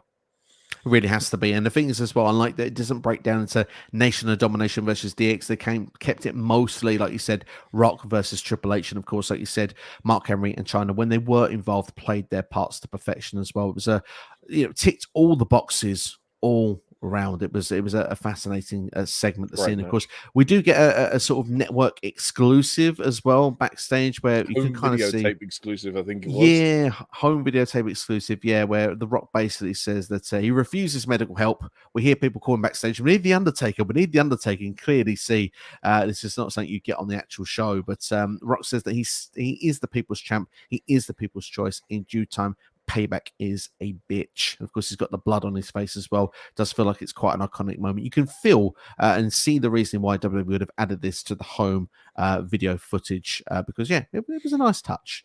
But we go and move ourselves on in the meantime, ladies and gents, then, because we got one more match to play with. Let's talk about that main event, shall we? Stone Cold Steve Austin versus The Undertaker for the WWE Championship. Physical brawl out, if you will, from the start with these two. Like we said, The Undertaker's entrance was basically very quick. It wasn't the 10-minute entrance that we expected, but Austin had a bit of a creative entrance of his own. Of course, with the MSG, we had the sort of big sort of gates with the WWF on it at the time of it opening up for every wrestler, but we actually had like a Steve Austin special where once the glass shattered the music, all of this sort of Austin, with the skull there and obviously there, it just sort of glass shattered on the ground for Austin to come out. For me, I just thought, that takes me back to childhood. I absolutely loved watching that moment. What was the saying? When you hear the glass, that's your ass, isn't it? Apparently. So yeah, it's a really nice, like we see it every so often in video packages when they roll Attitude Era stuff. It's always the one that said Austin 316 on it, but this was a special one. It had like a character or a rattlesnake or something on it, which was really nice to see. But yeah, that shattered glass is always it's always just a great aesthetic for them to use, man. I love it when they do stuff like that. It's absolutely superb. Really, really enjoyed it. It was just this, for me, it's the throwback of, when you were younger and obviously seeing stuff and obviously, seeing it now, it still brings you back to where you were then. So just, it's me personally, saying this stuff, but it is what it is. Anyway, as we go into the match, obviously J.R. King had said beforehand the Undertaker had said Kane would not be involved. Obviously that had been mentioned earlier in the evening, and obviously this match was very physical from the start. I would say an absolute brawl to kick things off, but Austin counters the old school from the Undertaker, obviously coming off the top rope, and this does actually lead for Kane to appear. Kane does come out to ringside, so pretty much looked like it was going to be a lie, but the Undertaker immediately tells him to leave and go to the back. Kane listens to his brother. Obviously, Kane and Undertaker had a big rivalry from when Kane had debuted in '97, obviously all the way through to WrestleMania 14. Obviously led to the following show after that as well, there with the Inferno match. But obviously they're on the same page. Kane is listening to the Undertaker. Austin goes to the floor to make sure that Kane has gone to the back, and for his trouble when he's going back onto the ring apron, he's actually goozled by the Undertaker and actually chokeslammed into the ring. I thought it was a really impressive looking spot. It was a bit of a weird way of how they got there, but I enjoyed that chokeslam. Yeah, it's not again. It's another flashbacks because it's the 90s. It's not for then. It's probably a very common spot, but for us, we're going back and watching it some 25 years later. It's not a common spot we've seen nowadays. In fact, there's not many people that probably do a choke slam, if I'm honest. But yeah, it was just. Do you know what I felt with this match? Is even though Austin was the champion, for me, it felt like this was booked like a very David versus Goliath, and Austin was the David in this scenario. Like, can he overcome the phenom that is the Undertaker? Like, will Kane be involved at any point? It was such a weird dynamic to play out, but up until the point, obviously, Kane comes out, and then where the Undertaker goes, no, and it almost kind of then levels the playing field where it's no longer David versus Goliath. This is man versus man. This is all about who's going to walk out as WWF champion. Absolutely, yeah. And like you said, there really is a David versus. It's a great analogy to throw for how this match, is used and how it is played out. And obviously, as Kane wasn't going to be involved in the match, and obviously Undertaker at this point had kind of taken control, Austin does find his way back into it, actually clotheslining Undertaker outside. The brawl begins once again, and they kind of go all around the outside, going up the aisle, through the crowd. But of course, it doesn't end well for Austin. He's backdropped on the concrete floor in where the crowd area is. That must have been insane for the MSG crowd. As this brawl continues, we see the Undertaker actually jump off the top turnbuckle and actually land a leg drop on Steve Austin on the Spanish announce table. But the Spanish announce table didn't do its job here. Actually didn't break properly. Instead, these two kind of just slid off the other side of the table. This is a gruesome looking spot. And if I've seen right in interviews with these two since, I think that there was a bit of concussion based with this. This spot didn't go to plan. Yeah, no, this whole went horribly wrong. Like, the Spanish announce table is normally the one that's held up with blue tack. Do you know what I mean? And normally, like, a strong breeze will normally knock that thing over. But I can imagine the Undertaker wasn't doing very many more leg drops to the outside for through tables after this, because it looked really bad. Like, it was a case of that they hit it, slid off, and then the table collapsed. It was a really weird thing to see.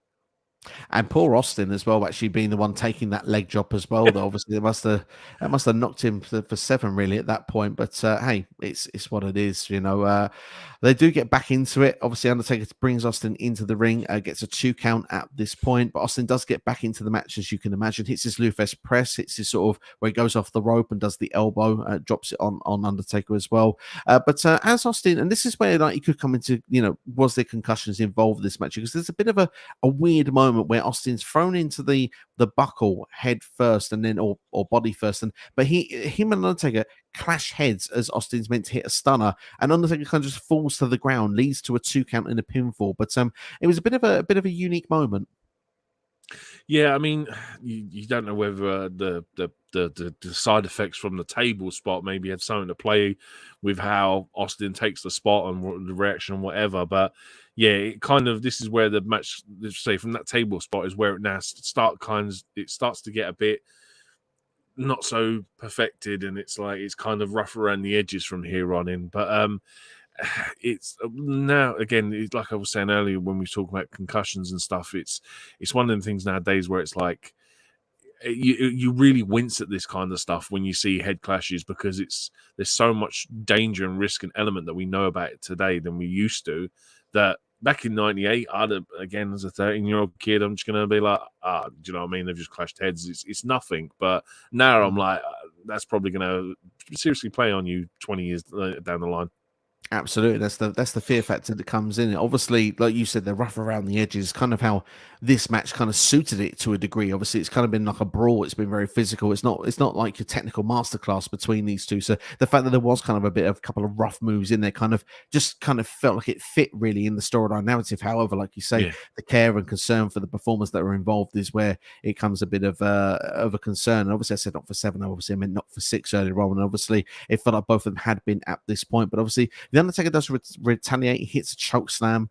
Obviously, he goes for a tombstone pile driver, which is then countered, followed then with Stone Cold going for a stunner. That's countered. Austin is actually thrown on the ropes between his legs. A lot of shenanigans with the low blows and in between the legs on this show, which is not the last one either, which is going to come as we go to the finish in a couple of seconds. But Austin falls back into the ring. This needs for Taker to go for the old school, but Austin pulls him off. And again, yes, hits another low blow on the way down. Austin was right. He would do what it takes to retain. Hits his Stone Cold Stunner and gets the 1-2-3.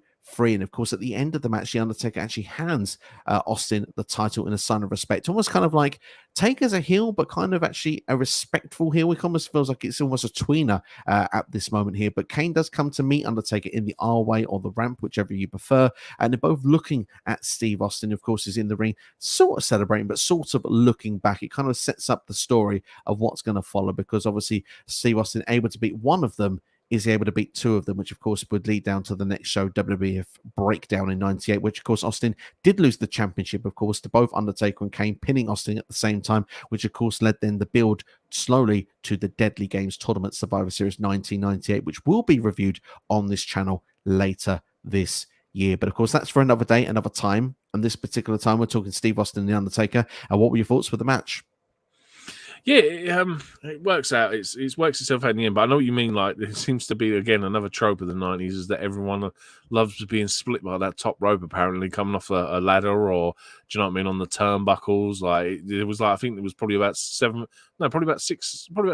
times in this whole pay-per-view where someone comes off that top rope and gets split by that. Comes off the top and gets split by that top rope. So, yeah, it's just, again, another 90s trope that, again, we don't see a lot very often nowadays. It's got more in the corner, like as a counter to something or other. But it was just a solid match. It was really well done. This was, as what you were saying about The Undertaker, for me, this is kind of like as Taker's, again, transitioning from more of a heel character to a face. I mean, like, there had been times, like, in the years before, like, there was a time I can't remember when exactly, but he saved the Macho Man when he was coming backstage. The Undertaker stops Jake the Snake from attacking him, and it was a kind of like, these were the times where people would start to really like the Undertaker, really start to respect him, even though he is supposed to be a bad guy. You can see the natural face transition that they're trying to do with him. Absolutely. And of course, Taker many times changes from the face and heel dynamic. Of course, he goes on to be a babyface, obviously, at WrestleMania 15 against the Big Boss Man. Of course, then he goes back to being a heel with the Corporate Ministry, going again, rivaling with Steve Austin once again into the summer of 99. So, I mean, there is a lot of that with The Undertaker, like you're saying, some very special moments. Obviously, the Jake the Snake Macho Man rivalry actually goes back to 1991. So that's deep into the vault for that one there for you. But certainly, I mean, obviously, it plays into the dynamic of these two, but obviously this match, it was, like you said, it was a rough match, rough around the edges, rough and tumble, but at the same time, I think JR would always explain it best as a slobber knocker. That's pretty much what you got here with these two, you know.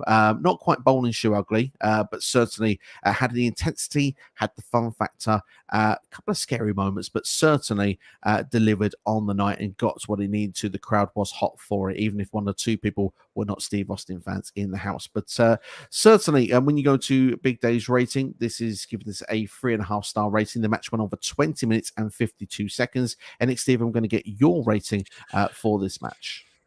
I would probably say 3.75. Like, it was a really good match. It just, for me, it wasn't the best match on the card.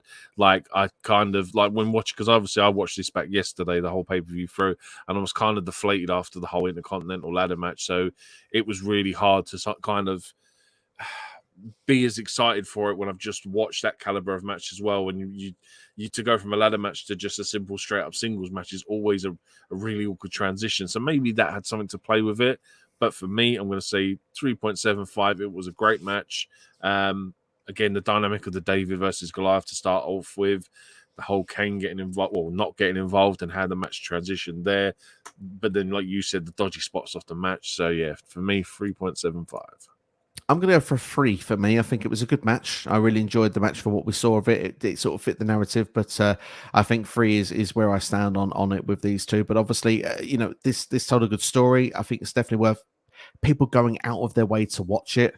Maybe a 3.25. I don't. It's in that sort of bracket for me. But I think this is a very good match. Like I say, certainly. I think you made a good point of following the ladder match. Obviously, when you watch WWE a lot today, their cards, you can see how well thought out they are, because they'll put a match in between these two matches. They're two of the biggest matches on the show. They'll put a filler match in there so people can kind of regroup, get themselves ready. It's not fun for the performers to have to be in the middle of those two matches, but certainly that's their placement, and that's the reason they're there, so people are hot when they need to be. But I felt like MSG was hot for this, certainly, nonetheless, and obviously Austin being the most over at the time. But I can totally see where you're coming from after, that ladder match. It really took you on a journey. This one took you on a journey as well.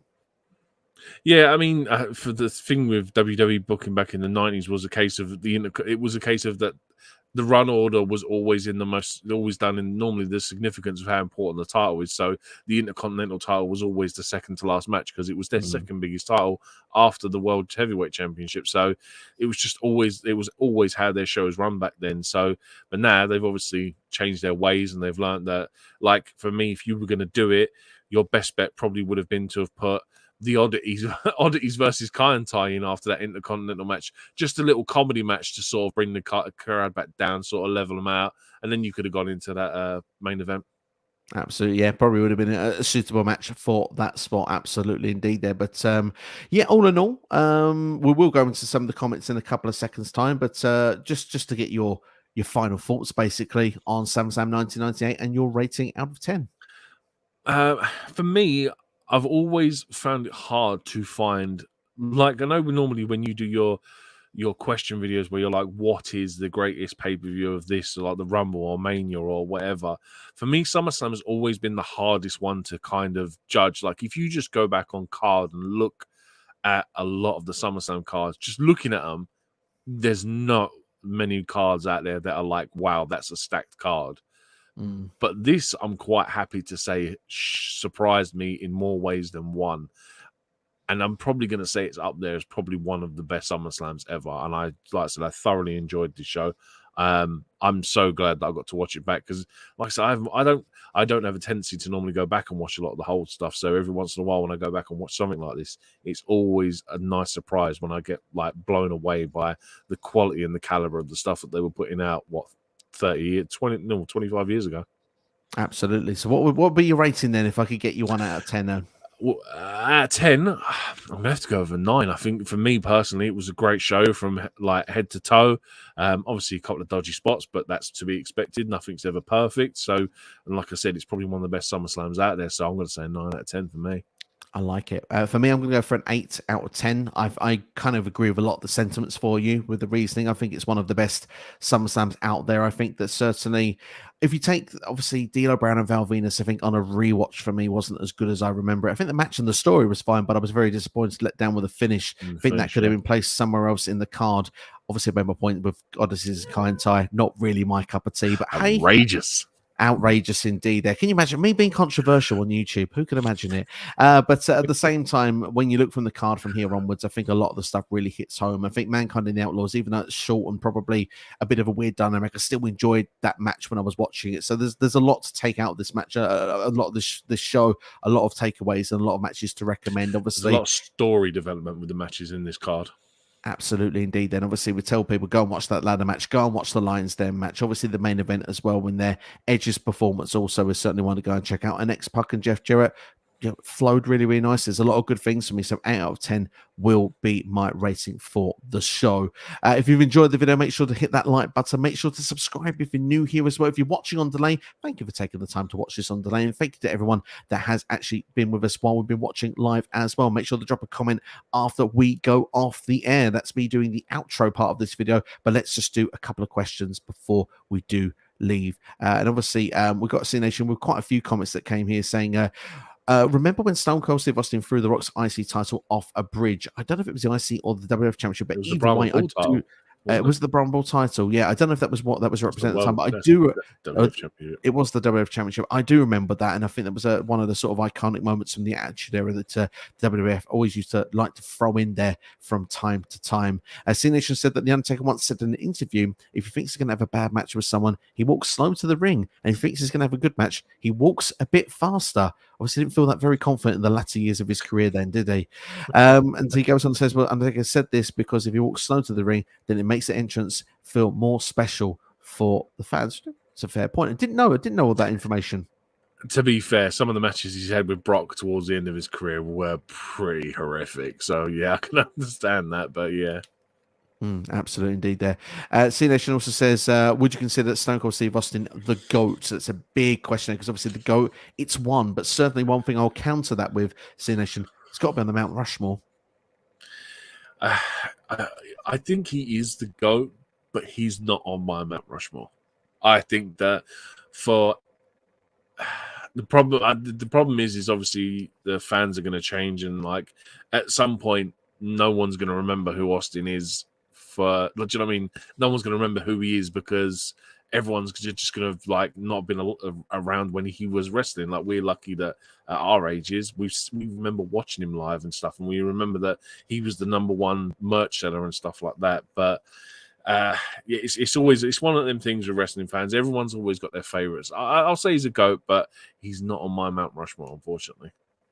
Fair enough there. I mean, obviously, each their own on it as well. But obviously, Steve Austin being probably the biggest grossing merchandise seller, pushed things through in the Attitude Era in a time where there was the Monday Night War. It was the most, let's just say, most volatile week-to-week wrestling schedule there was. Like, both companies literally hated each other.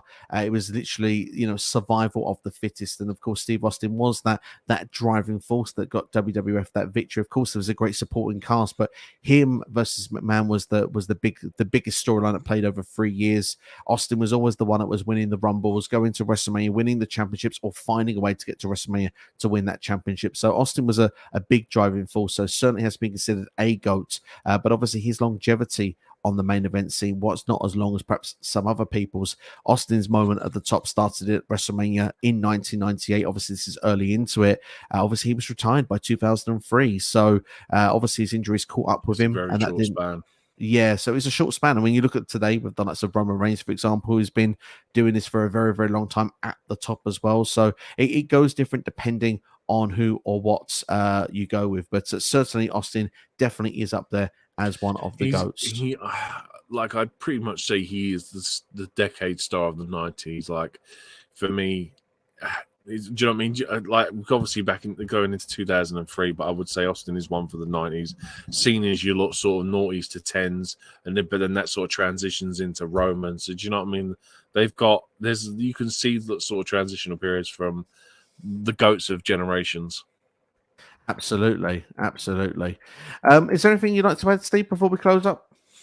No, Steve, it's just always a pleasure being here. I've really enjoyed this one. I was gassed to watch it, and like I said, from watching it to this point now, man, I'm just super excited to talk about it. And man, I look forward to if you ever have me back again to do another one. Like I said, I've really enjoyed this. Absolutely. Should I reveal what the next one's going to be? I'll go for it, man. We're not going too far back for the next one. Obviously, our next show is going to be WWE Payback. Going to be the start of September. So we're going to go back to the year 2020 in the Thunderdome when Roman Reigns started his reign as champion, the day he won the title, and he hasn't lost it since. We'll go through the journey of Roman Reigns as head of the table. We'll probably talk about that through the video as well. And of course, there is another rest of the card to go through as well. It's a bit of a shorter show as well. So that'll be the next SCW Rewind. Not a retro review, but a review nonetheless. Not so a show that I got a chance to review when it happens. So that will be the next one that will be on this channel. And there will be some match watch-alongs as well. Looking forward to doing those. But Enix, Steve, I want to say a big thank you to you being involved in the video. As always, a pleasure to have you on these as well and talk pro wrestling with you. Want to say a big thank you as well to our chat as well, to everyone that's been watching us, whether you've been here from the start, when you came in for the middle, whether you've swapped in at the end as well. We do appreciate all of you coming in. C-Nation says great stream, and Bareback Audit saying thanks guys as well.